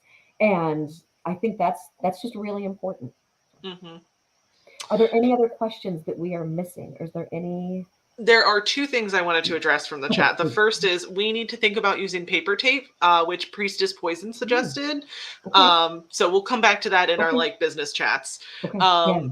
I see a lot of making your own bondage gear, which I love that. If you're making your own bondage gear, that's great. Just be careful. Silk does tighten. It does not. It's it's slippery, and that makes it more dangerous. So be careful if you're using anything silk or silky. And leather work is actually really easy, and the tools are pretty inexpensive. So if you want to get into that, that's great. The most expensive part is going to be the leather. Look at Renaissance festivals because there's a lot of leather people there, and they often have scraps, so you can learn how to do stuff. The other thing that I wanted to address that I saw way further up is storing silicone toys together. And I hear a lot of things about that, which I don't think we've ever talked about this. But with all of my knowledge of the silicone medium, you can store silicone toys together just fine as long as they are both actually silicone. And people have told me that they have had some toys melt that are from very reputable companies. I will not name any companies because I haven't done the proper research yet, but I have also had two very reputable companies send me toys that felt oily and gross the way that silicone melting toys do. And so there are easy ways to check if your toy is actually silicone or not. There's like a common burn test, which I know that it sounds like really intimidating, but it's actually not that bad. And if you just find like a little corner of a toy, or if you buy the cheapest toy from a company, or even like density samples, you can see if they're actually using real silicone. One of the other things that I think a lot of people don't understand is if your pigments are not powders or have any type of oil base, then that can harm the silicone. Lena, did you want to talk more about that? You're the materials person. No, I think that you're exactly right. That's exactly right. It's coming down to knowing actually what's in your toys. And that's there. If it says silicone, but it's only 10% and the rest are other, thermo, other rubbers, it can absolutely break it down. You should be able to tell fairly quickly, usually. So a good thing to do if you don't have a sample or something like that, samples are perfect, is put the bases together and just the bases of two sides or something where if there is some breakdown or it does start to stick together, it's in a place where it's not going to impact the function at least. But like jelly toys and silicone, that it will become a terrible, terrible thing. And that's just not, don't do that. And that texture, I will say, is different from like the sticky dick issue we had. So we had an extra soft that was so sticky. I hated touching it. I was like, I don't want to make extra soft anything. It is the worst. And we managed to fix it with talking to our materials folks. We managed to fix that, but it was a very different texture than melting toys. There is it's not just like sticky, but it's also slippery somehow. So yeah, just trying tiny corners, things that won't matter if you still use them as an insertable, etc. And if you have, I see a lot of people mentioning Bad Dragon. I did not mention Bad Dragon as a thing. I do not have any issues with Bad Dragon, though I have heard some complaints in the past. I am not a Bad Dragon person, and I am not dunking on Bad Dragon at all. So nobody say that I think they Indigo make did good that. toys, sorry. I really do think they make good toys. So, But I will say, double check what they were touching. So yeah, I think I'm done there. that works. I don't know. It's silicone is a material that is, everyone says it's non-porous. It's honestly, it's functionally non-porous. It's actually not. It yeah, functionally non-porous is the thing. Yeah. If you have a silicone toy and you put it on a piece of paper, it will leach oil onto the paper. So that's where you have to be careful sometimes storing silicone on furnitures or things that would respond to oil, because silicone oil will come out. That's also why with silicone toys and silicone lubricants, if it's a really, really, really good high quality silicone lubricant, it actually won't hurt your toy, but the toy can drink the lubricant essentially. So like I think liquid silk is one where it is technically, in my testing, it hasn't ever broken down a toy, but it has made the toy poof a little bit. So and it will eventually kind of non-poop as the silicone oil comes out. So that's where it's not really hurting it as far as I can tell, but it's also doing something. So I think when you think about silicones as being non-porous, yes, but you also have to be very careful what's in them and what. For medical devices, when I did a research on medical silicone or in silicone in medical uses, there are dyes and things that have been seen to leach through implants and things and into organs and stuff. So that's one of those things where it's like, yeah, mostly powder pigments will be encapsulated. Mostly things will be safe, but you still want to know what's used in the toys that you have, because maybe it's great now, but in 10 years, how is it going to still work for you? Okay, are there more questions? Are there more things is there anything anybody would like us to touch on that we haven't? I see a question about aloe-based lube. Aloe-based lube, as far as I know, is typically paired with water bases because aloe base is a plant. And that should be fine because it's water based, as far as I know. I've seen no problems with aloe based. Yeah. So anything that's kind of plant based that is not listed as oil, such as like coconut oil, I would hesitate to use coconut oil with silicone lube or with silicone toys. Christ, no, coconut oil is great with silicone toys. Oh, is it great? Yeah, look at you. Honestly, well, no, it's just a great oil, but also a lot of your silicone cooking tools you're using them with cooking, and silicone oil is often very commonly used with cooking. So no, I'm quite, as long as the coconut oil hasn't been adulterated. I mean, refined is fine, but nothing's been added. I actually love coconut oil. Okay, great. Yes. So, I'm sorry to counter you, but no, that's great. I couldn't remember if it was good or not. I know that it's great for like your vulva health. So I was like, I feel like a lot of people who don't have like common allergies could use more coconut oil. Anyway, so we had a question in the Q&A, which we can't see directly, but we have people like feeding that to us. Awesome. And so the one that I wanted to ask first is, what about the like Clona blanket, like the Clona Willy or the Clona Volta kits? Yeah. Are those safe in your experience? I believe so. I do not know. I don't know if the silicone that they're sourcing, I don't know the source of the silicone. I don't believe it's smooth on, but I do believe that it is a high quality platinum pure silicone. So one of the biggest concerns I have with the Clona Willy and Clona Vulva kits is just the mold that you take, getting air bubbles and things in the final product. Sometimes it's hard, especially if it's the first time you've done it. You're a little nervous, but you're also excited, and it's if you can do just a dry run version of those things, have a couple of kits. But it's that I'm more concerned about the final product maybe having some imperfections in it.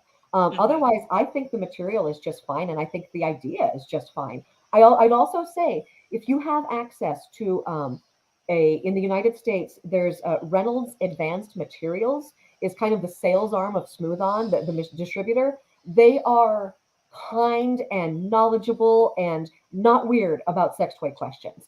So they have excellent materials. They have alginates there. So if you want to take that idea of the Clona Willy kit, but kind of go a little more customized to yourself, or like a little more pro with it, honestly, talk to a Reynolds Advanced Materials. That will not be the first time they get that question. And there's numerous locations throughout the United States. They're our main material supplier, and they're pros. They're really nice. And if you ever have a weird experience with them, talk to another store, talk to a manager, because they really want to be supportive. They want to be supportive of what we're doing. And they've also come out with there's a new silicone they came out with recently that's actually a little more aimed at people who don't have like vacuum degassers and things like that. So I forget the name of it, but if you call a Reynolds, they have alginates, they have tons of stuff, because they do movie house effect stuff too. They do tons of body casting work. They do tons of face casting work. So these same materials work on all different parts of your body, and they're also just as focused on safety and material safety and being able to give you information about what is in each of their products. So I would highly recommend Reynolds Advanced Materials. So. This one we could answer forever, but I want us to do a quick answer. Is what has been our favorite custom request? Okay, this is a weird answer, but honestly, for me, it was when King first contacted. This is not a custom request. So I'm kind of sidelining that one. This for me was when King said, I've got an idea. I've really wanted to do this. We haven't found a good match, but look at let's talk. Let's see if we are. And so it's a different kind of custom than what you meant. But that to me was just, I never thought about that. I didn't think about that angle. I didn't think, because I'm fantasy, but like, wait, no, this is fantasy, because this isn't actually him. This is a represent. That was just such a amazing start of an amazing journey that continues. That for me, that was awesome. That was a long answer, but yeah, no, that's I also love that. And if in case anybody doesn't know, King Noir, we have a dildo that is an exact replica of his penis, and it's great. I own one, and it's probably my favorite dildo that I own. Not saying that I could use it often because it is huge, but like I do love it. I think my favorite custom that we ever had is, I do not remember the name of the method, but it's that method where if something breaks, I think it's either Japanese or Chinese, and they seal it with gold. They fix it with like a gold rim. We had someone who wanted one of those, and I thought it turned out gorgeous. I thought the idea was super lovely. But I will say, if you are someone who really likes custom colors, I think that those are by and large my favorites. Like overall, I love it when someone's like, here's the hex code of the color I want. And I'm like, oh, great. I love that. I'm just going to find it on my phone and hold it up to what I have in my studio, and it's going to be gorgeous. So yeah, hex codes, anything with a hex code. It's great. Awesome. I have one more I want to say. There's one I actually don't remember, other than it was a unicorn horn, and I believe it was a custom rainbow agate color, maybe. But what I most remember was the person sent a photo of themselves holding it up and how happy they were. And just to see the joy in their face was one of those, just like, I barely remember the toy, but I remember how happy they looked. And that to me was just one of those. Yep. So. Yep. Okay. Question. I'm not going to try and pronounce names because I know I'm going to do it wrong. So thank you for all of those who ask questions.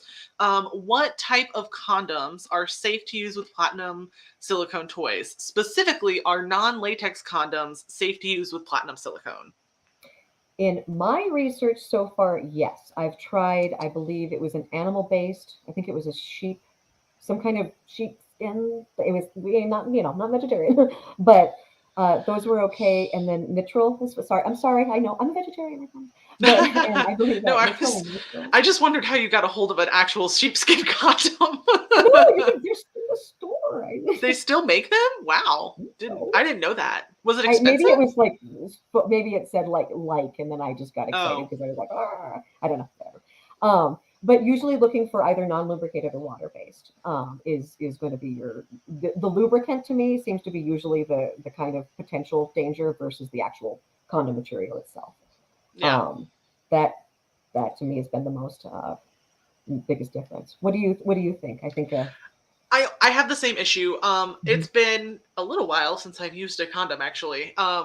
But I know that nitrile is safe And I know that the latex itself is actually safe, but I think you're right that Mhm. it's usually the lubricant. And I think that what usually happens there is they say that it's like silicone lubricant, but it's that same, like, it might be 5% silicone and also other oils, etc. And so, yeah, I find that just bringing your own lubricant to the table. Don't let anybody else bring your lubricant to the table. If you learn anything else from this chat, let it be that fact. Exactly. Non-lubricated condoms, bring your own. Great. Exactly. Yeah. Cool. Are there... Oh, hold on. This scrolling. Do you have any advice for someone in a STEM field who wants to go into sex toy production and design? And what does the job market look like? Ooh, wow. Um, I think. Oh, yeah. No, do you want to take that first? I I have do. thoughts. So I was hired by Lena, so I feel especially qualified to answer this. I got my job on accident, and it came from doing social media stuff. And I think that the job market is, for lack of a better word, it's kind of saturated, because there are more small indie companies than there are big companies. And folks who are done being a small indie company can get hired by the big companies a little bit easier, when the big companies are hiring. And so I think that usually the best option is doing like what you did, Lena, where it's like, this is a very expensive hobby, and then occasionally I can sell things. I think that that's usually what has to happen. No, that makes sense. I think it's an industry that I think will be growing. And I think that I want to see people help grow it, because the idea of robotics coming into our lives, especially, and I think the idea of AI coming into our lives and procedural content and things, these are all things that can absolutely translate into the sex toy industry. I also think the idea of, as we as a society understand more about what accessibility means and bringing that into more just everyday things, I think there's a lot of room for what sex toys can do, as I don't know, integrating in more robotics, integrating in more of those, more technologies, more new technologies. Um, Mm-hmm. I'd love to see packers, the like pack and play things that are far more. And what if you don't have full use of your hands? How do you use? I don't know. I think there's a lot with that, but I also think you're still going to be fighting some stigma. But it's better. I mean, the fact that CES is now not as weird about sex toys is that's the Consumer Electronics Show and things. We're getting better with that. I think also seeing if some of the bigger companies, some of the real doll type companies and things that are doing things actually bringing in more technology into their toys, see if they'll give you a tour, see if they'll talk to you, if not just work with them. But also I absolutely encourage, right now there's so much good information about how to get electronics. You can buy amazing things off of Adafruit to be able to do your own tests and do your own things and connect to people on Twitter, on everywhere, that are doing the same things, and maybe you'll find enough like-minded people to be able to start it as a business. But right now I would say it's tough. It's tough to make money this way, but I also think it's needed, and it's going to be there. So please do it. Please be in the front. Please help. Yeah. I think there's also a way, this is something that I just thought of. I have no idea if it will work, but you can maybe come at it a little bit sideways, which is specifically looking for some distributor, some maker of silicone, something like Reynolds. And if they're hiring, maybe you can get in with them. If you have a STEM background and you're used to doing like specific scientific tests on whether or not things work or whatnot, I have a feeling those people are kind of in demand right now. That might be an easier way. And then once you start learning about those things, then you can kind of slide into sex toy making, etc. Yeah, absolutely. A lot of robotics, a lot of the same things.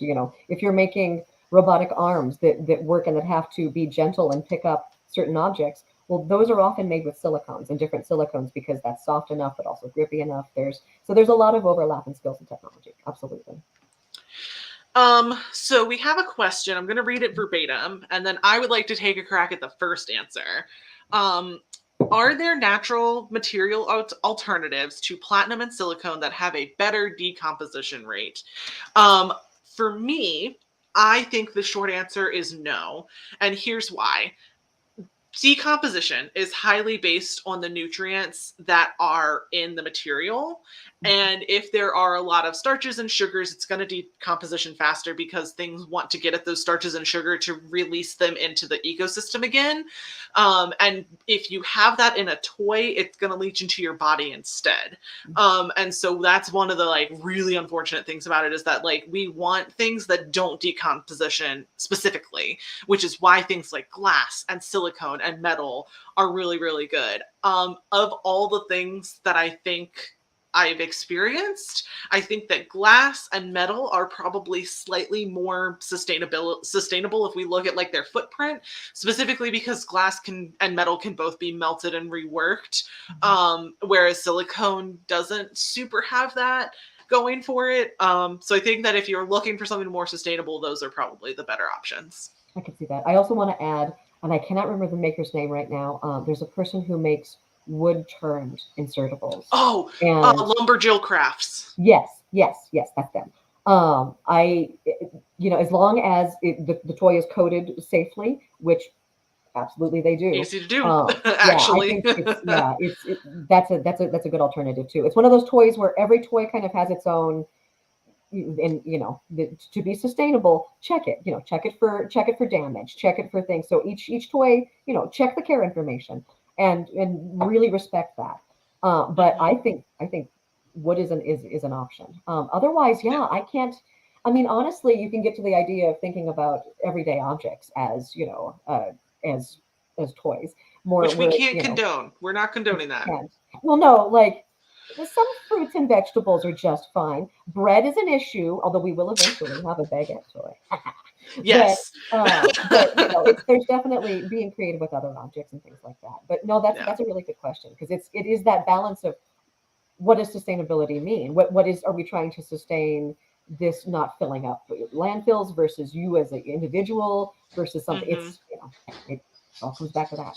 Yes. If you use household objects, just remember that they can get lost if they don't have a flared base, and that will not be on us. Flared base, so important. Oh my gosh. Yes. And also too, speaking of sustainability and flared bases, there are some, especially with a lot of indie makers, understanding anatomy and understanding how different anatomies work with toys is really important as a maker. There's a sculpture that could be gorgeous that is not going to be okay to put in your body. And that's where it's hard for us is, we want to bring in fine art and as Lily from the Trisexual said, the functional sculptures, but also primarily they're functional. And it's things like flared bases and understanding if something looks a little weird to you, well, don't take the risk or do something like retrieval cords or other, it's not worth being a doctor's fun story. So it's. Yeah. So we had a quick question. The last word on aloe, just to cover that, you could technically cut open an aloe plant and use it for lube, but I find that aloe gel is sticky very quickly. So I would recommend cutting it with like a water-based lube. So you want to have something else on hand as well. That said, aloe introduced into lube is very, very good, and it can soothe a lot of different like sensitivities and aches and pains. And our last question, I'm gonna guess we could talk about this for a while, is very Lust Arts specific, so thank you. What are tips and tricks to get the most out of Lust Arts products? Well, I think to me that what do you mean by get the most out of? What do you like? Do you as you as a pleasure experience, as a what angle? Ooh, I think I like the idea of getting, let's come at it two ways. Let's go for the most pleasurable experience and the most bang for your buck, so to speak. Okay. So I'm going to tackle the bang for your buck one really quick. I have a lot of friends with vaginismus or vulvodynia, and they have a hard time with insertables. And our unicorn horns are like a set of dilators in one, because they start off at a very thin tip and then they just get gradually wider. So you can steadily use them until you're comfortable and then sort of like wait and relax and then use them again. I have a lot of people who have used them for like anal dilation and anal training. And I think that is probably the best thing we have. The thing that I would highly recommend, which we have had discussions about this recently, order priority shipping, because we don't have control over the postal system and it's kind of crap right now. And that's the way that you're going to get insurance, which is super helpful. And know the sizes of toys that you've taken. Because if you order something that's too big or smaller than you want, we can't do returns. We're not legally allowed in the US to accept returns because it's very unsanitary. And we wouldn't even if it was allowed, because that's just gross. And I don't want a used penis mailed to me ever, or other insertable. So I think that that's the best thing, is like actually being able to take measurements of toys that you already own, of things that you've taken, if it's just like a household object. And there even comes, something to be said for using household objects, etc., to sort of get an idea of what diameters you're used to or what circumferences, and talking to us if you have questions. Please, always. There's no question that's too strange. There's no question that's too obscure. We all the time will get, I really enjoyed this particular toy. Do you have something similar? Or do you have the same kind of density? And we're happy to research things. We're happy to say, okay, the size, this is the toy you have. Let's look at the base. Let's see what suction cup will fit. That kind of thing. Absolutely. And I think for me, for getting the most out, I want to say this angle of story for us is so important. And it's so the stories that we tell each other, that we tell ourselves, that we tell, story is just the key to everything, human communication. So understanding that each toy can have its own unique story to you, and there's a jumping off point that we've provided, that if you want, but each toy, let it have its story with you, and let that have smells, let that have sensations, let that, whatever sensations you enjoy most and feel most, bring that in to when you're using your toys. And even if you're not actively using the toy at that moment, start associating a certain perfume or a certain, I don't know, I think there's just ways to bring the story more into your play, and to let yourself explore, and to let yourself just have a moment, have a rest for, Yeah. I think that for me is what is really important with the toys. I'm going to hop in on that and also do a couple of product plugs. Yeah. So I love that idea of letting it rest. I think that also means letting it be easy. So if you're someone who likes to masturbate in the bathtub, we have suction cups, and they work with, and they're our bestseller because apparently we're like one of the first people to come up with this. I don't understand how it wasn't sooner, but we're not the first. Okay. We're considered, we did it really well.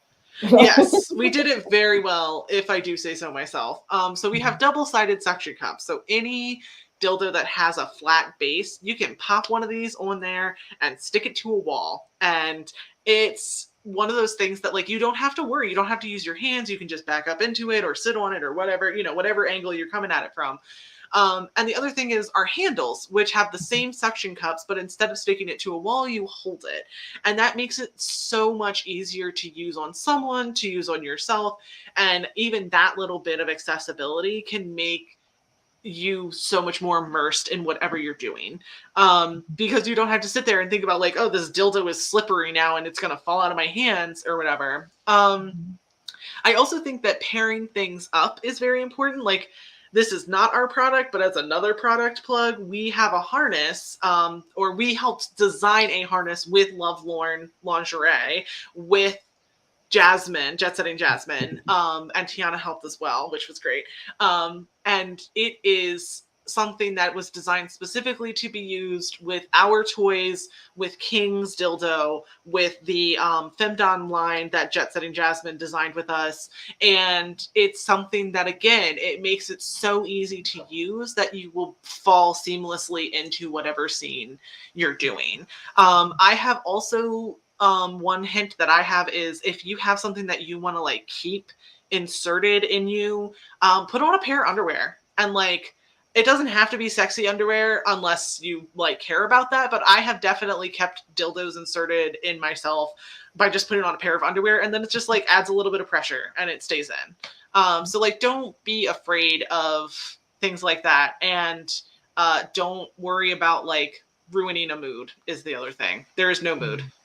Yeah, that works. And Lovelorn Lingerie is amazing. Please check them out. Yes. Her work is stunning. It is just, it's such art. It's beautiful.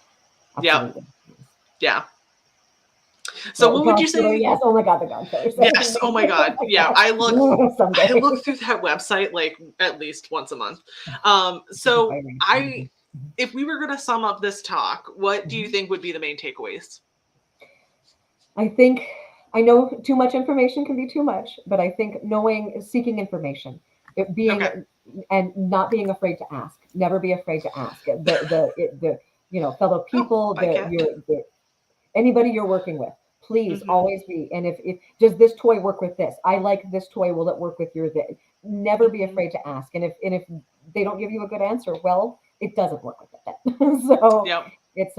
So understanding, what does sustainability mean to you? What does it mean to the makers of the products you're purchasing, your clients, everyone? What does this mean? And is what you're doing reinforcing that? And is what they're doing reinforcing that? Yeah. Perfect. Yeah. What do you think? I think that asking questions, being suspicious when you don't get answers, is a big thing. Maintaining personal sustainability is just as important. So like meeting yourself where you are.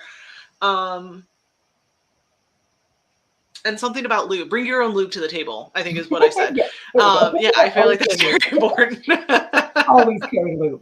Yes, always have lube on you. I don't remember where I got it. I think it might have been Luna Matata's, who first created the Hoe to Go bag, but it's been around like as a concept for a while. I do have a tiny makeup case that always has lube packets, always has condoms, always has a bullet vibe, and there's like a couple of other things more specific to me. But always having that on hand is great. Not sustainable related maybe, but great. Well, that's what sustainability means to you, so that is important. Yep. BYOL. Yes, exactly. So yeah, I guess we have 4 minutes. Do we want to touch on anything happy else? To please if there's more questions. Oh, for lube stuff too, a lot of lube companies will have little, I think they call them pillow packs usually. Smitten Kitten online is a good place where they have an amazing breakdown about lubricants and pH and body pH and the average of different. So Smitten Kitten online, I don't remember the site where they specifically have that information, but it's linked off of there. And that's an amazing store that also has really good lubes and really good samples of lubes too. Yeah. So we had one more quick question, which is, can the suction cups be used with fucking machines? And yes, they can be used with fucking machines. And I've seen a lot of videos of them and it's great. We have a booth at the expo that's here, the virtual expo. I don't know why I put quotation marks around it. So we'll be there. Lena will be there all day. I'll be there until 3. You can also email us. Our website is lustarts.com. We're on Twitter as lust_arts. Same thing for Instagram. Sustainability to me also means that I don't respond to things as quickly because I do not live a life of immediacy. Lena and I will talk about how to make that better for our customers. But just give us some time because, again, I don't live a life of immediacy. I don't even have my own social media anymore. I let it go. So, like, that's where I'm at these days. But yeah, you can find us, ask us questions, and we're happy to help. Also, I love that tutorial, that rope harness tutorial that was just posted in the chat. Definitely go to that chat. I use it myself. That's awesome. Yeah. Yeah. So yeah, I think that's it. Thank you so much for coming to our talk. I hope that you all learned some fun stuff and that you're ready to go forth and be sustainable. And make your own toys. Make your own toys. Do it. I see Tiana. Hi, Tiana. Hi. Thank you both so much. So informative. So many nuggets to take in and keep in our pocket and to share with other people. So please, all the information that you've heard here, feel free to share these resources and information, education with other people so that we can all keep each other safe. Lena, Indigo, You're brilliant. You're beautiful. Love you both so deeply. Words cannot express. Wearing my Lustart actually right now. I've got Yes. my body edging band, just a little touch of kinky when I'm walking these streets. I also have my Love Lorn. We've got a bit of. You look great. Thank you. And yes, BYOL. Bring your own lube. Yes. I love that. Thanks for dropping that in the chat. That was such a great little note. And then whole bag to go. Yes, we all need a little whole bag to go. Yep. So amazing. I wanted to just thank our sponsors for a moment. And then we're going to have a quick 15-minute break. So if you need to get recaffeinated, I'm already plenty caffeinated, so I'm good there. But if you need coffee, a bathroom, water, take care of yourself. We now have this 15 minutes to do so. And then we will be back with a keynote speech that is pre-recorded by Jet Setting Jasmine, who unfortunately could not be here today because she is in labor. She is creating the next generation for us to continue the amazing work that we're doing. She's putting the bodies on this planet to help us all out. So I would like to take a quick moment to thank Pornhub as our lead sponsor for supporting us, as well as Zalo, Pure for Men, Courtney Trouble, Chatterbait. Thank you, Chatterbait, for your support. Dalma Rose, who owns the Panty Selling School and has actually been really helpful throughout this entire process. So special shout out, thank you, Dalma and the Panty Selling School. Dita Inc. is also a sponsor, as well as one of our amazing board members. So feel free to check out Dita Inc. in her booth, as well as ask her about any tax questions that you have. She's an amazing tax expert. She's based in Texas, but has a wealth of knowledge and expertise for not just the US, but even internationally in some cases, actually. And you can catch her keynote speech that she talked at last year at our first conference. And then I would also love to thank the Sex Work Rolodex, who is here. They also have a booth. So please feel free to check them out and their resources. They're an amazing tool for us to network. We can network in this platform, but if you're out of this platform, please check out Sex Work Rolodex for additional resources and ways to stay connected in community. And then last but not least, I would love to thank Millennia Marketing, who also is an amazing sponsor that contributed to our event. And for those of you who do not know or may have missed it, we have a raffle happening right now. And Lust Arts is actually a sponsor of one of the raffles that we have. So you get a chance to get some of their delicious toys that they were just talking about. And you can see on their website. To raffle, it's a free raffle. All we need is just your name. Whatever name you want to give us does not have to be your legal name, just a name that we can identify you with. And then your email address that you're comfortable with. And send this information to a private message to the Sex Work Survival Guide group chat, not group chat, private chat. And we will be sure to enter you into the raffle. The raffle will be drawn at the end of this event, though. So we'll be doing a live virtual raffle with all the numbers that you're assigned. So once I get your info, I assign you a number, and then you'll be entered in at the end. And then we'll pick our prize. If your number is called and you do not claim it, we will have to move on to the next number. So if you entered, stay to the end, or definitely make sure you come back. But please stay to the end and make sure that you can claim your prize. Thank you again, everyone, for being here. We have so much more for you. We are only getting started. So feel free to take that break and come on back to us. So glad you came, you and you. 'Cause without one it wouldn't be the same, no substitute. Now let me kiss you while you place your hand where she wants.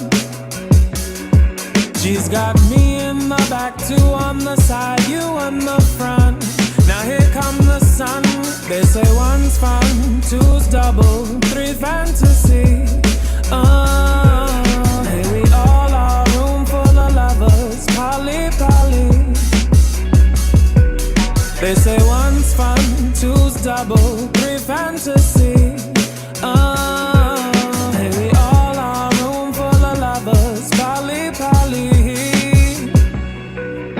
lovers. So many ways to love and lust.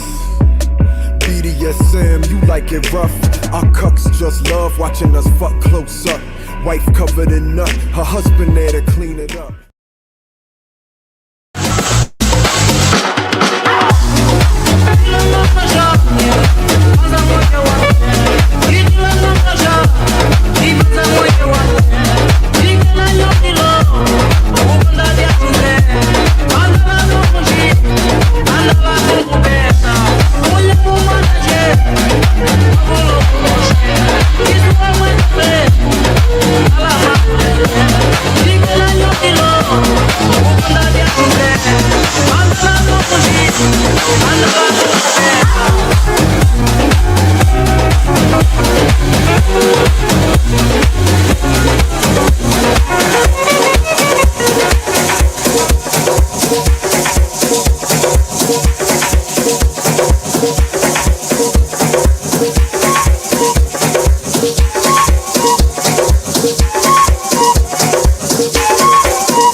Hi, all.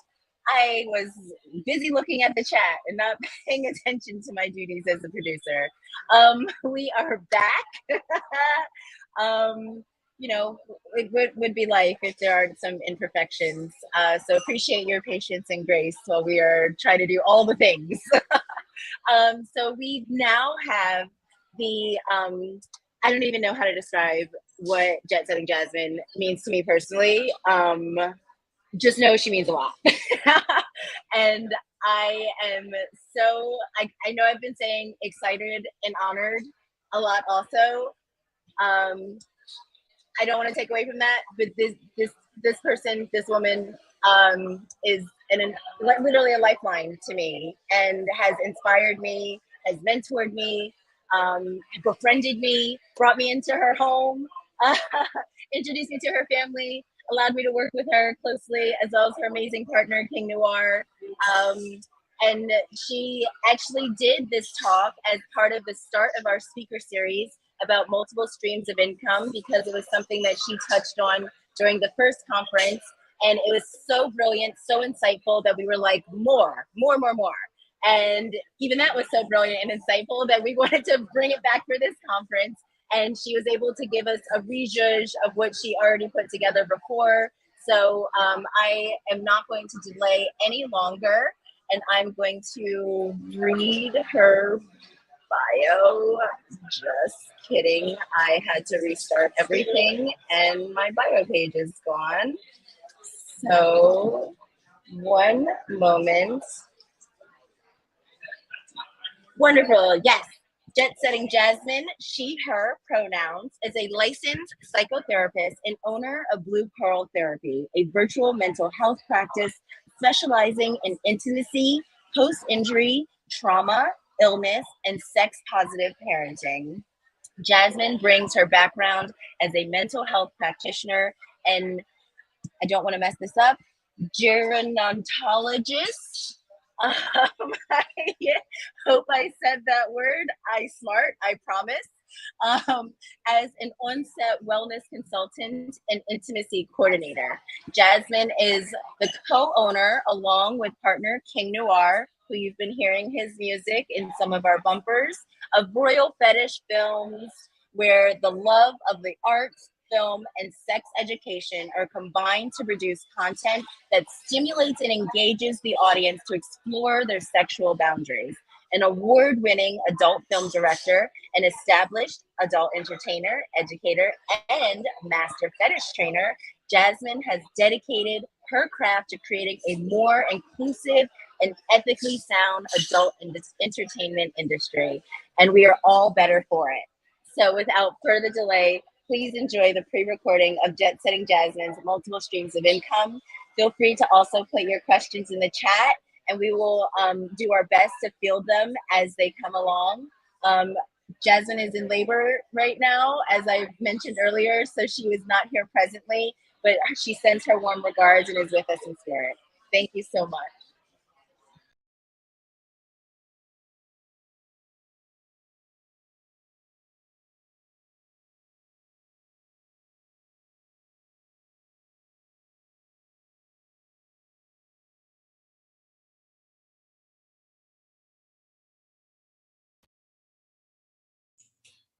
Hello, everyone. My name is Jet Setting Jasmine, and I am an adult performer and also sex educator. I am one half owner of Royal Fetish Films and Jet Setting Jasmine LLC, an adult entertainment and education company with my partner King Noir.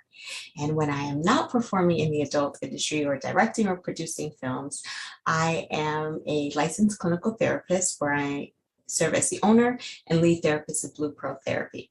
But today, I am stepping out of most of those boxes and blending my lived experience, my professional experience, and personal experience.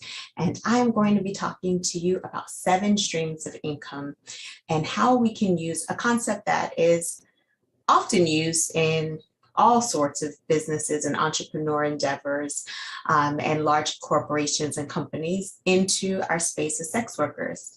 So I have some notes prepared for us, as well as a variety of different examples that can help you sort of start to think about ways that you can maximize your efforts as a sex worker.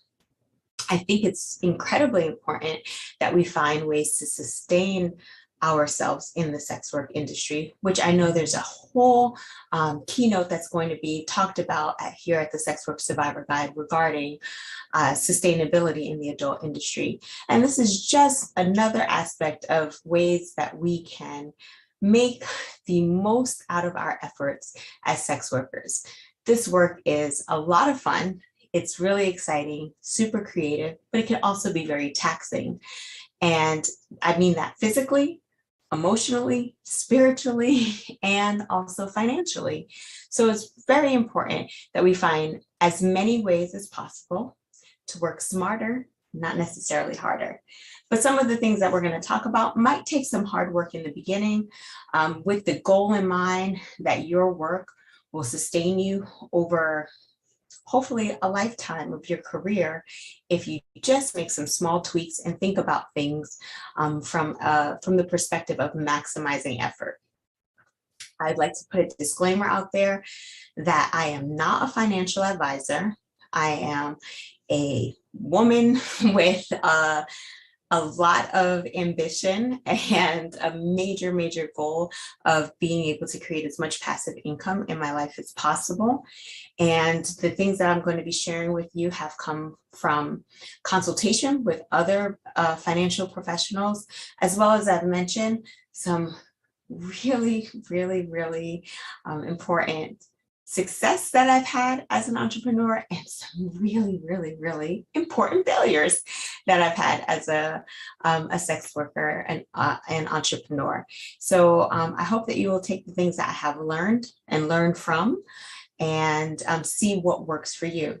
If there is something that I talk about today that you feel like, I'm really interested in that and I want to learn more, I strongly suggest that you take the concept or the idea to a financial professional, which I know the Sex Work Survivor Guide is going to give you plenty of resources to have further discussions. Again, this is just about opening up our minds, expanding the way that we think about how we work and how that work can help us generate revenue for years to come. Okay, so it's about tapping into your creativity around your earnings, your streams of income. Okay, so let's jump into it.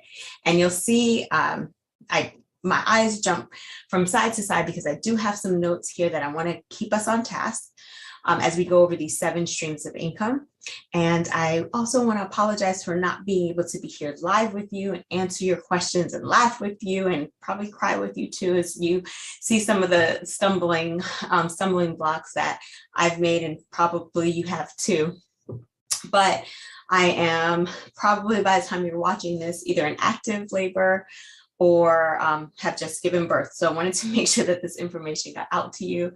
And I told the organizers at Sex Work Survivor Guide that I would film this and record it so that way you would have it and not have to wait until after maternity leave to hear it. So hopefully this gets to you timely and hits you right where you need it to.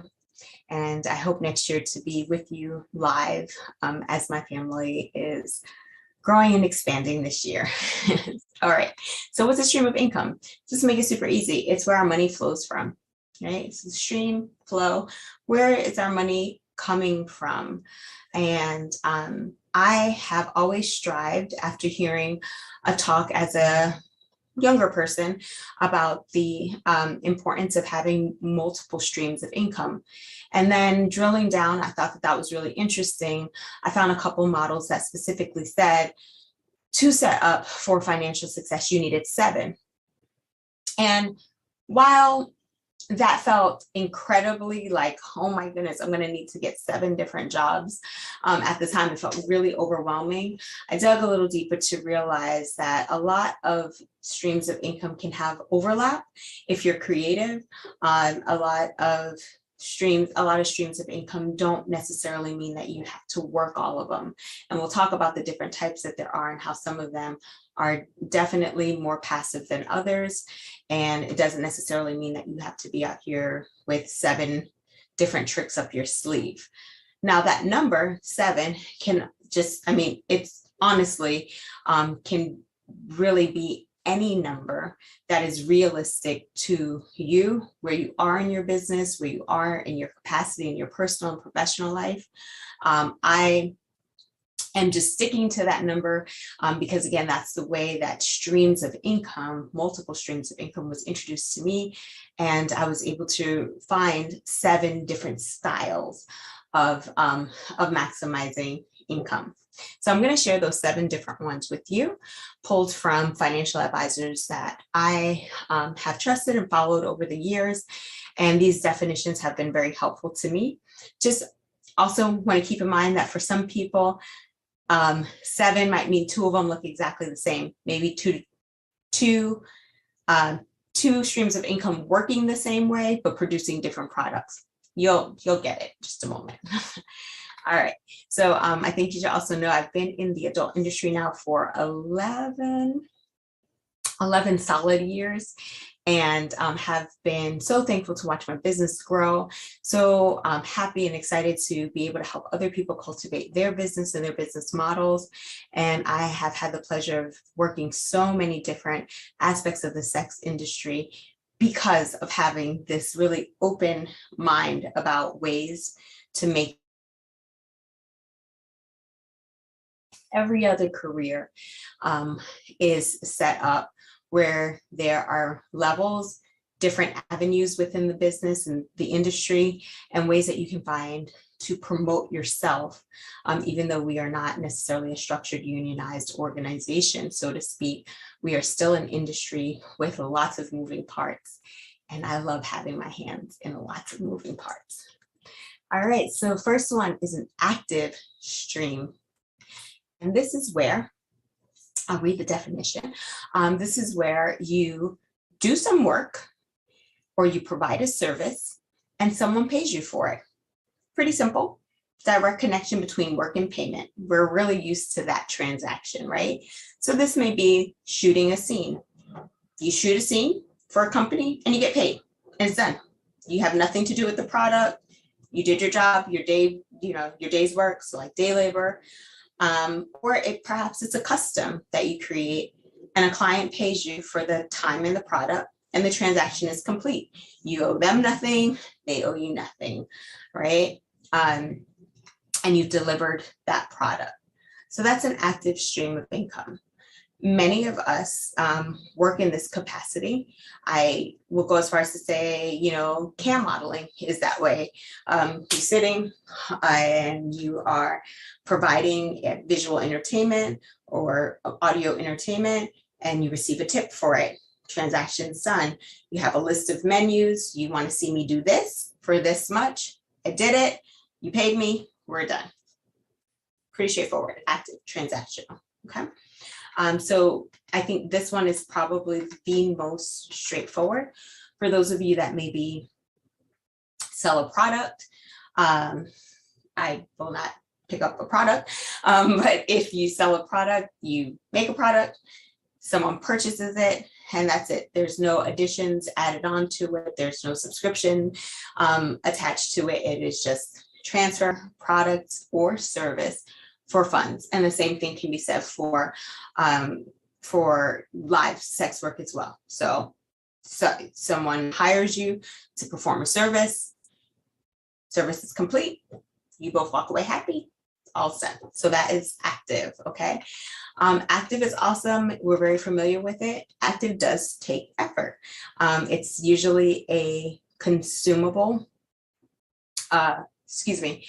it's usually a product or service that you don't get back to tweak and resell, or it is once it's done, it's over. But it does take energy and effort each time there's a transaction. All right, so passive income, this is number 2. Passive income is where the income is not directly tied to the work you do.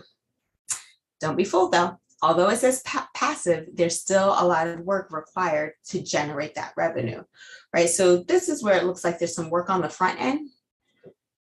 And then on the back end, you get to chill and just receive, recoup. One of my favorite streams of income is passive income. This is when I wake up in the middle of the night and I look at my phone and I'm like, ooh, that's nice. I made a sale for something that I maybe shot years ago, or someone purchased a webinar, right, that I recorded weeks ago. And here I am sleeping, not marketing, not advertising, not interacting with said client or customer, and I am generating funds, okay? So let me give you some of these sex work examples. You shoot a scene and it keeps making income well after you shoot, right? And it's making income for you, right? So this is your content, you own it, you're selling it, on your platforms. You've already made the funds back on whatever it costs for you to make it. And now it just keeps generating money. You write a book and it continues to sell after the first copy. So maybe you invested X amount of dollars into writing that book. You get that money back in the sale of the first couple of copies.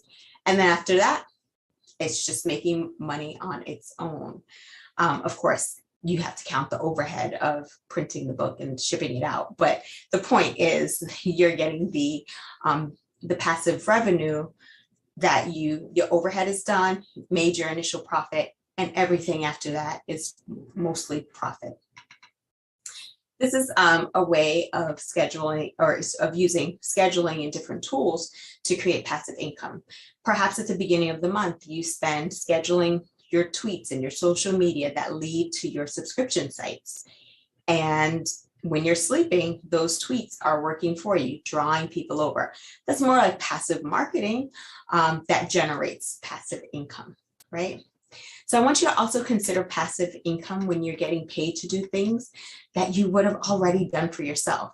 And this is a little different. This is not something that I was taught when looking at these different modalities of of streams of income. So this is super, super relatable to specifically the sex work industry. Oftentimes when I am creating content, I am creating content sort of like 2 for 1. So I'm getting paid to do something that I would have already been doing for myself. So that might be taking a shower. I was already going to take a shower. I just set up the camera this time, washing my face, shaving my legs. It's the fetish in me that knows every single activity that I do can probably be monetized. And I love doing these 2 for 1s because, you know, brushing my teeth, it's got to be done. And I have clients that find that to be their form of entertainment. So kind of think about that as well. It is super specific and special to our industry, where getting ready for work or getting ready for the day or doing something that may seem like mundane and not able to be monetized can be incredibly profitable.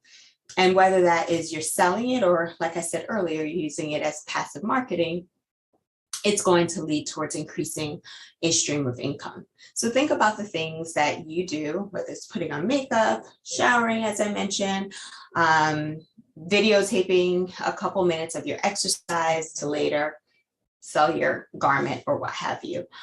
These can be incredibly lucrative, and they don't take away from things that you would be naturally doing for yourself. Another nice form of passive income is referral income. In the sex work industry, this is sort of like how we normally do business, right? We have links that say, if you sign up using my whatever platform referral code, you get 10% off, and I get, 5% of the lifetime of your profit. So sometimes just putting other people on to what you're doing can create passive income. I've done this on a number of platforms and have hosted workshops to help people understand how to work those platforms and given them my referral code. Sure, there was some work on the front end, but now that they're taking off and they're using the tools that I've shared with them, tools that they've learned new, they're starting to really pick up speed on these platforms. I am getting the residuals from that, and no harm done. Open, honest, consensual, and it's built into the platform. It also is a great way to stay engaged and invested in your community, because their success is a part of my success. And that feels really good, especially when it comes to continued mentorship. There is a strong investment in seeing that people do well, obviously for their benefit, but also because I know that this generates passive income. Right. So number 3. Before I get into number 3, if you're like, wow, she's so winded, I am. It is a lot holding this 9-month-old baby in and I'm talking to you in such an excited and enthusiastic way because I'm so excited about this topic to be sharing it. But at the same time, I need to manage my capacity. So let me just take a nice deep breath and a sip of water and get right into number 3, diversification. All right, so big businesses have been diversifying their income streams for centuries. They expand their businesses and their operations into different sectors to generate new streams of income all the time. And almost any company can diversify. So I'll give you an example.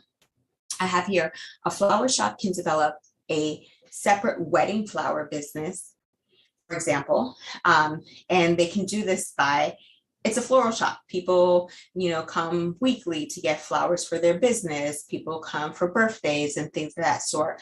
But they may change their marketing just a little bit, specifically for wedding flower, to specialize in flowers for their wedding. Okay. Let me take it into the sex industry to help it really bring it home. So talent that may start out making visual clips might then also do audio clips, right? Or even just extract the audio from the visual and sell visual clips. So now you're target marketing to a specific audience without having to create two completely separate products, so to speak.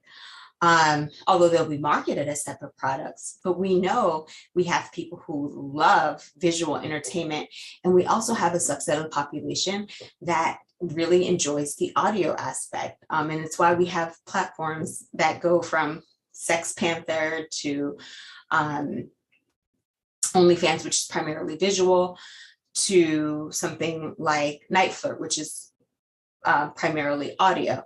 So you already have the platforms that cater to an audience base, and it really is just taking that one product and diversifying it, right? So you are now a sex worker that specializes in visual media, audio media, and if you go as far as to take it, transcribe it into some type of erotica, then written media as well. All right, if you're a performer with another non-sex work talent, how can you offer that skill set to this portion of the population? So this is sort of goes back to a little bit more of the flower shop example. This is where you take a skill set that you have, right? And you offer it, you sort of niche market it. So this may be someone who is a massage therapist and also a content creator. Well, perhaps you just do a little bit of marketing where you're offering massages for sex workers. There's so many ways that we can even keep our skill set within community to take care of our peers and colleagues. We're all used to the exchange, that active income, right? Service for funds transaction. And there is something really beautiful about being able to offer within community services to people that know what we do, trust, have a higher trust, a higher propensity to trust because we are within the same industry, and also to sort of know the ups and downs of being a sex worker, right? So here in the Sex Work Survivor Guide, you're going to find sex work friendly accountants and therapists specifically that I'm one of them. I've taken my skill set as a therapist and have marketed it directly to sex workers because I find that I have a higher relatability. And I also know that sex workers need spaces for their mental health in non-judgmental spaces where they can come in and talk about all sorts of things, not specifically just sex work. And so kind of think about this from the perspective of diversification. I want to be in this industry for a long period of time. I'm not 100% sure that I want to spend every single day actively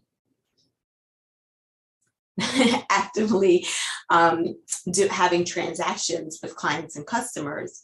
What are some of my other skill sets that I may be able to offer within industry that are maybe not sex work related at all? So accounting, body work. That's not necessarily sex-based body work. I've seen sex workers that offer spiritual healings and readings and all sorts of different types of products. I've met sex workers that are nurses by trade and offer a myriad of different services that they target and market specifically to the sex work industry for the many reasons that I mentioned before. So kind of think about diversifying your product and or skill set to create sort of a niche that you can carve out of your services and products that you're already offering to meet the needs of the sex work industry, or like I mentioned earlier, other clients and customers within sex work. So be thinking, how can I take this content and break it up in a few ways for people who perhaps only want to hear my voice or only want to see my work. All right.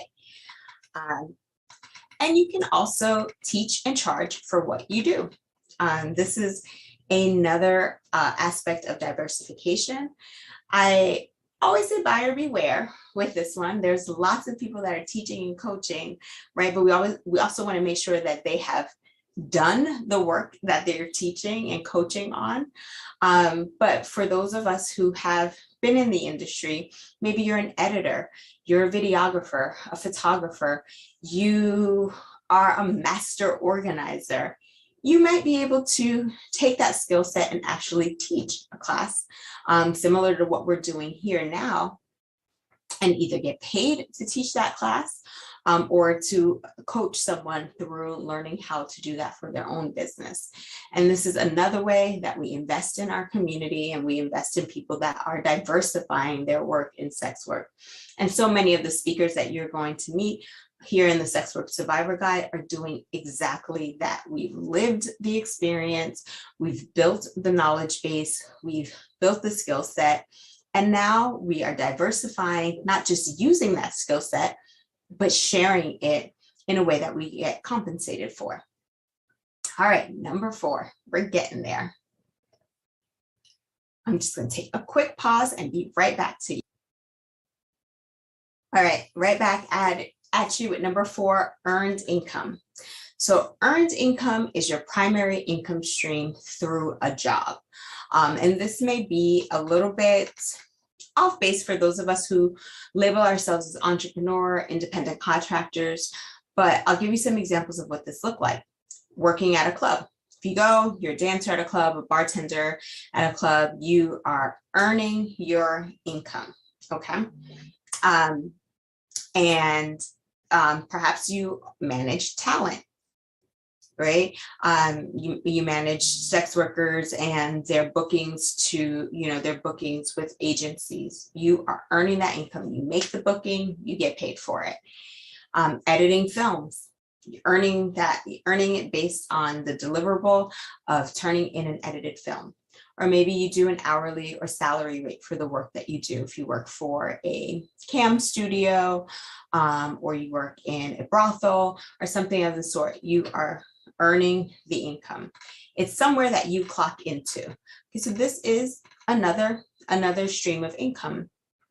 And I know many of us over the last few years have moved into a virtual space, but I want you to consider the fact that you may still be clocking in to whether it's camming, the amount of time that you will be online sexting. These are sort of the earned income versions of streams of income, okay? All right, next is profit income. Okay, so by selling a service or product for more than the cost, they cost you is the basis of profit income.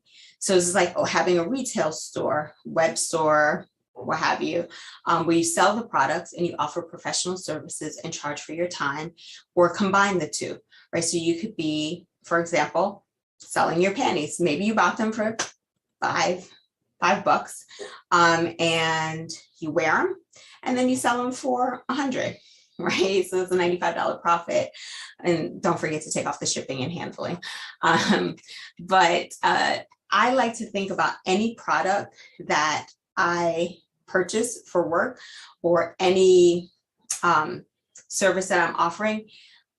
I like to think about the 3 times that I can get paid off of that product. So let's go back to the panties really fast. So let's say I have a client that loves used panties. Well, number one, the client pays to buy that specific garment, right? So already I'm up and making sure that I add the cost of shopping. So that $5 pair of panties, I may say, oh, you like, you want a pair of red panties with lace. I have a pair in mind. They're going to cost me $5, but it's going to take me, another 10 to get up out of my bed and go get them. So $15.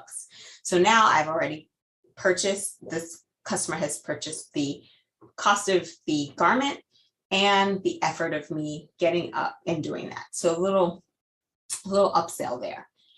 Then I'm going to take photos in said underwear that will be later sold as used and video. And that photo, those photos and those videos are going to be sold to any and everybody on my platform, right? As a photo bundle or video bundle. And it's going to be used to remind them that they too can pay for me to go shopping and buy a piece of garment that they want me to wear. And then touch it 3 times. I am going to ship that item to that client for a cost. What does it cost for me to wear them, to package them, and to ship them? So that same client that purchased them and my time to, to go and pick them up and put them on and wear them and put my essence in them and package them and ship them, they're paying for that. But that second piece is making sure that I am taking photos in them, videos in them, and using that twofold. One, to market that the next person can do the same thing.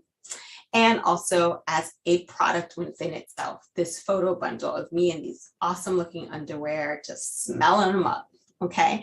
You can do that for shoes. Floggers, we do that with our floggers. You've seen us perform with them. You want them that are sort of worn out. Sure, you can purchase those too. Items that people really know you for, right? Our toy line, things of that nature. We have insertables, dildos, edging bands. These are items that we know what the cost, we know the cost that it takes to create them, and then we create a profit margin. And then sometimes we will even add some exclusivity to that product by using it or having it in a scene and then selling it with that additional markup because now it is a unique one-of-a-kind product, right? Furthermore, another way of engaging in this particular type of profit income is charging for your consultation. Information you're going to need to provide the service, but your time and consultation is still valuable. So before meeting with a client, before servicing a client, perhaps for a fetish training session or some other sort of live sex work, I will request that we have a consultation, and I do charge for that time. That time perhaps is applied, or a portion of it can be applied to their booking, but it is very important that my time is compensated and the information that is being shared and the experience that they are receiving in consultation with me that no one else can provide is compensated for. So these are just some ways to look at profit income. Oftentimes profit income is so tied to an item that we don't see the opportunity to create profit income based on our time. And that may mean during this time, let's just say if I wasn't doing a consultation, I would not be getting paid. I'd be sitting at home thinking of ways that I can generate funds. And so anything that I make on that time could be considered a profit, right? Or maybe I would be charging $50 for my time to beyond CAM. But for consultation, I'm going to be one-to-one, locked into you. The service and information that I'm providing is going to be valued at $100. And so I'm going to charge you $150. Now I'm making that $50 in extra profit. So also think about your time as a product, because we are our number one product, our personality, the things that we do, the things that we offer, the very nature of talking to someone who is in such a unique job is a way of also looking at, I may not always have to sell a product or content. My time, either in consultation, education, or entertainment, is profitable as well. All right, number 6, rental income. So you may be thinking like, whoa, hold on, sex work, she's telling me to buy property. All right, let me give you the definition. Property investment is an excellent way of protecting your money and generating an income from rent. There are 2 downsides to this income stream. First, it requires substantial investment initially, unless it's part of an investment schema. And second, releasing the cash can be time consuming and costly. So if you need to make money quickly, this probably isn't for you. But hang on, let me go ahead and make it specific to sex work for you. I know, if you're thinking about home property or commercial property, you're like, how am I going to get enough money to get whether, like the commercial property itself, to lease it, to own it, then to be able to sublease it or to lease it out. That seems like a really huge investment, and relax. If that's in your budget, if that's in your knowledge base, like totally all for it. I know some amazing studio owners who have done just this. They have opened up a space and they rent it out for people to be able to shoot in or to be able to session. And we know lots of dungeon spaces and things of that sort that use that model. It's awesome if you can do it. If you're not quite there yet, I want you to think beyond rental property or commercial property. Think of your equipment, costuming, set design, your light kit, those type of things that people that maybe are starting out, or maybe they're coming into town and they don't want to travel with all of those things. And you see, oh, so-and-so is going to be in Tampa. Hey, just want to let you know, I have an awesome camera, a boom mic, and a light kit that I rent out to sex workers that are traveling. This is awesome. This is equipment that you have already purchased, you probably are using, but that you can afford to rent, where there's no effort on your behalf. It's just relinquishing those products. Maybe you have a liability agreement or deposit, just in case. And those products are now making money for you while you are focused on something else, or relaxing, right? Because so much of having these streams of income is not about you having to put so much effort and energy into each one of them. It's that some of these are things that you've invested in the past will turn out to have a great return on investment for you, right? Also your time. If you have a free block of time, you can ask a sex worker if they can use your time for an hour or two. So think about things that you have or that you have that you've really honed in on that can be valuable to others that either don't have the startup money or the capacity or the desire to acquire these things. And, so I've had a sex worker support me in clearing out inboxes or going through, social media and liking things and those things that I just did not have time for, but they were really great at it. They had good organizational skills. They understood aspects of social media marketing, that type of stuff that I didn't.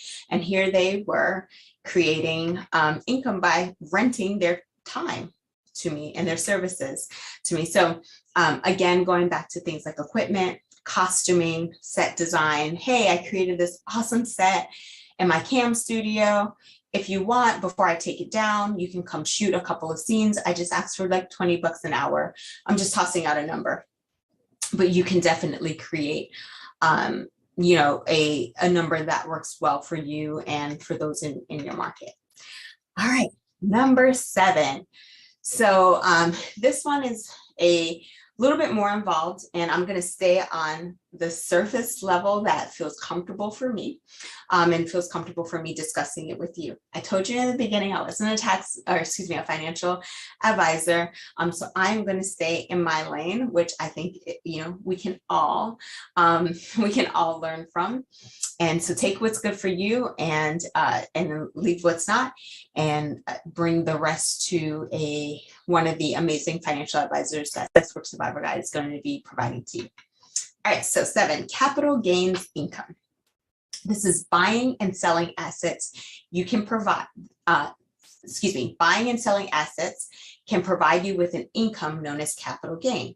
So for example, you buy stock and shares worth 100 and then you sell them for 120. The capital gain is $20, right? In the industry, this may look like this: putting some of your work in a vault and making some of it rare and inaccessible, right? So we're talking about creating sort of stock in your own product. It's the same product, but you've changed the supply and demand around it. I'll get a little bit more specific. Selling your live shows, right? So say you're, again, a cam model or content creator. You may create a cost for $20, right? So you come to my show for $20 tonight. I'm going to be doing whatever it is you're going to be doing, washing your face, right? To watch it back. So say someone says, oh man, I can't make it tonight. That's okay. I'm going to resell it for $50. So what was worth 20 live is now worth 50. We're adding to it because the labor of uploading, sending it out and remarketing it, and hey, they missed you live. That's a tax in itself. I'll take you one step further. Licensing your content to like-minded content distributors. This has looked like for my company. Perhaps we created a scene at some point in time, and maybe it took us $500 to create that scene. We sold it on our platforms, and then we found like-minded companies or distributors, and we've licensed it to them for a couple of months or a couple of years for $1,500 or so, right? So we're creating this capital gain of anywhere from $1,000 to $500+. So you can start to look at your content, not only from you own it and you can sell it to your customers, but sort of think a little bit larger than that. You own it. You can sell it to other companies as well. And it works in multiple ways, especially for us here in sex work, is that you're now getting in front of a new audience. So we're talking about built-in marketing, or you're getting paid to market your content in front of others. And then you've already made that initial first capital gain, and you are selling it yet again to create another additional profit off of it. Same thing with the live show. You got that first audience that says, I want to see this live, I'm willing to pay $20 for it. Then you sell it again for those that just could not make it, right? And if it's really that good, you sell it again and you license it out, or you diversify it, right? And put it on multiple different platforms, if you will, or you diversify it by extracting certain aspects of it and selling to a niche audience. So there's a lot of different ways that I shared here that you can use what you're already working with to maximize your profit and to reduce the level of effort, right? So instead of creating 20 different scenes, I may create 5 and think about how to work them in those ways, which takes a lot of physical labor, mental labor, off of and use of resources off of me and my production company, and allows that product to work in multiple different ways. There's a couple of other terms that I'd like to toss out at you that also fall into capital gains, and that's interest, income, and dividends. This is if you or your business has spare cash sitting in the bank, it's losing money just sitting there. There can be a lot of different ways that you put that money to work and earn passive income streams. And this is where I definitely say to talk to a financial advisor that's comfortable with sex work and can tell you sort of the trends right now that are popular and safe for you to invest in. And that might be outside of the industry, but it's another way of generating passive income with some of the profit that you're bringing in. Dividend income is when you buy shares in a company or you become part owner of that company and you're entitled to dividend payments. And again, this may be an avenue for you inside or outside of the industry. I know that there's a lot of collaborations that happen within our industry, and it may be worth considering if you have enough funds to invest, or maybe even a small investment that can go a long way without you actively having to work it. So those are 7 streams of income, and put in a perspective that may be helpful to you in terms of sex work. I suggest that you massage your business in these ways to see if you can increase in profit. Again, if 7 income seems like too much right now, 7 streams, no sweat. Just start thinking of one way that you can diversify, or one product that you have or service that you offer that you can touch it at least 3 times to generate income.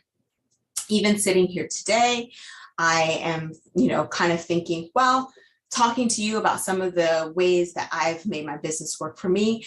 Perhaps somebody out there would say, hey, I'd like to have a one-on-one consultation with you and talk to you in a little bit more depth about passive income.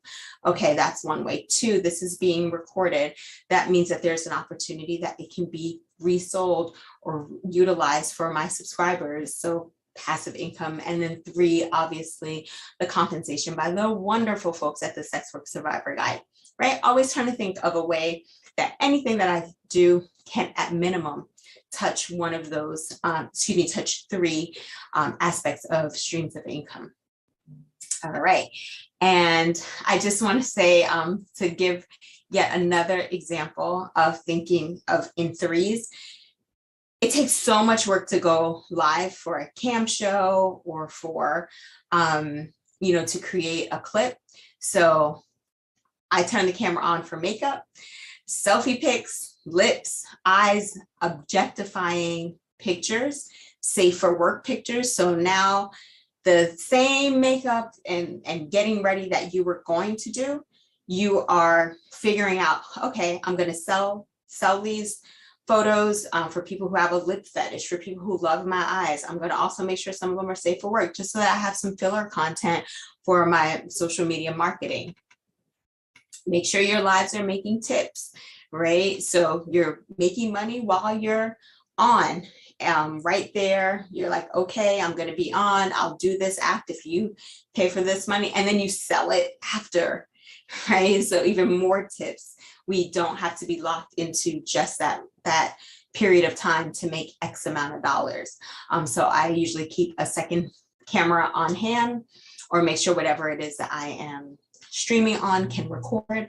So that way, that sitting down to get ready for said live that time has the potential to make funds, whether passive or direct, at least 3 times, right? So that's not 7 streams of income. That is just one act going live on a platform, having potential to make money 3 times. I also like to share with you, think about what is your time really worth? How much do you need to generate in a 4 to 6 hour workday to be able to sustain the lifestyle that you want? When you find that number, it really, really, really helps you determine how you want to spend that time. What am I doing right now that no one else can be doing? I'm the only one that could give this particular webinar because I was commissioned for it. But there are other things that are operating in my business that right now I have a project manager working on, so that I can focus on the unique thing. And when we know our value, our worth, and what our time is worth, then we can say, I will focus on this task that's going to give me X amount of dollars, and a portion of it is going to go towards someone else in the sex work industry that can do this task for me or put their attention in this way.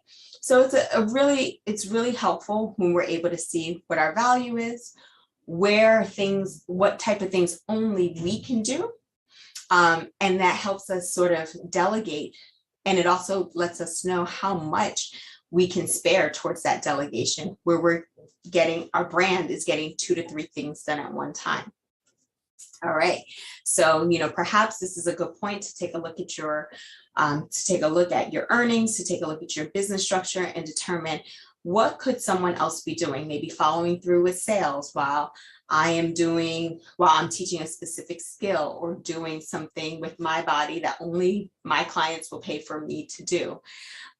So team and staff is an investment that should have a nice return on investment.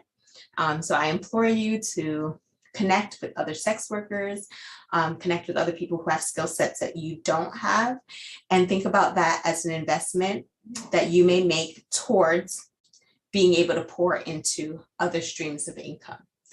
Thank you so much for spending time with me today. Thanks for working through the ups and the downs and some of my crazy ideas and examples. I hope they were helpful. If you can't take them word for word verbatim, it's no big deal. My goal is to help you think about things more expansively, and also think about the resources that you currently have available to you to increase your income, but decrease your effort, so that you can stay in this industry as a high earner for as long as you want to. Thank you so much. Again, my name is Jasmine, and you can follow me on all of my social media, which will be provided to you by our lovely, lovely hosts at the Sex Work Survivor Guide. Talk to you soon. So glad you came, you and you. 'Cause without one it wouldn't be the same, no substitute. Now let me kiss you while you place your hand where she wants. She's got me in the back, 2 on the side, you on the front. Now here come the sun. They say 1's fun, 2's double, 3 fantasy. Here we all are, room full of lovers, poly. They say 1's fun, 2's double, 3 fantasy. Here we all are, room full of lovers, poly. Listen, so many ways to love and lust. BDSM, you like it rough. Our cucks just love watching us fuck close up. Wife covered in nut, her husband there to clean it up. Breaking the monotony, cosplay menagerie, all out debauchery. We share so well, sister wives and subs, lifestyle and swinger clubs. Threesomes, foursomes, moresomes, awesome. Thirst traps and snacks, the whole room starving. Having my cake and eating it too. Done took on a different meaning, cause you eating it too, see. We do it all and keep it true. So what the fuck's cheating gon' do? I don't want nobody but you, unless I'm being poly with you. They say 1's fun, 2's double, 3 fantasy. Here we all are, room full of lovers, poly. They say 1's fun, 2 double, 3 fantasy. Here we all are, room full of lovers, poly. So glad you came, you and you. Because without one it wouldn't be the same, no substitute.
Welcome everyone to our wonderful panel. We have some great panelists here, and we are going to be talking to you about navigating, negotiating, and making it work in this business and having longevity in the industry. It's very tricky. I am your hostess and moderator, Lotus Lane. My pronouns are she, her, and I'm here as an adult performer and advocate for the industry. So let's get started. We have Jet Setting Jasmine over here, and I'll let her introduce herself. Thank you. Good evening, Lotus. My name is Jet Setting Jasmine, and I am also coming today as an adult entertainer. I am the co-owner with my partner King Noir of Jet Setting Jasmine LLC and Royal Fetish Films. I am also a psychotherapist and owner of Blue Pro Therapy, and have the privilege and honor of serving many sex workers with navigating their mental health. Thank you. Sweet, very important. And then we also have Miss Tayomi over here. Good evening, Lotus. Good evening, panelists and everybody watching. My name is Tayomi. I'm known as Glamazon Tayomi online. I am coming to you as a sex educator of basically 10 years in this thing. Also an adult content creator and an advocate for the adult industry, as well as the in-house expert for Sweet Vibes intimacy products and a member of the National Coalition for Sexual Health. And I am excited to add my expertise here. Sweet, we're excited to have you. And we also have Wolf Hudson in the house. Hello, everyone. Thank you for having me here. I've been doing porn for 15 years, and I've worked in pretty much every single genre you can think of. I now primarily focus on doing independent content, and just happy to contribute as much as I can. Great, happy to have you here. And then we have also Boomer Banks, last but not least. Hey guys, I'm Boomer Banks. I'm in New York City right now, freezing and my balls off. But it's yeah. So I have been doing porn for 8 years. I do gay porn, and what else? I am an activist for all things queer. I am also a fashion designer that own my own brand called Banks with 2 Ks. I am a flesh jack boy, even though I'm not a boy, I'm a man. And I'm a loudmouth in the gay porn industry. I speak up for queer and POC men that kind of fall in the background, and I have not, so I'm grateful for that. I'm also grateful to be on this panel with all you beautiful people, and hope I could add some insight into my side of things. Oh, you're definitely already adding it. Thank you so much for being here. I love how accomplished everybody is. My smile grew bigger and bigger hearing everything that everybody does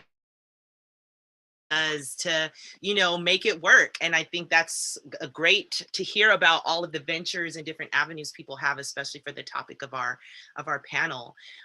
When getting started in the industry, it is kind of daunting. People might have an idea of what they think they're going to get into or what their career is going to lead to, but starting out, it's very hard to know what to do, what moves to make.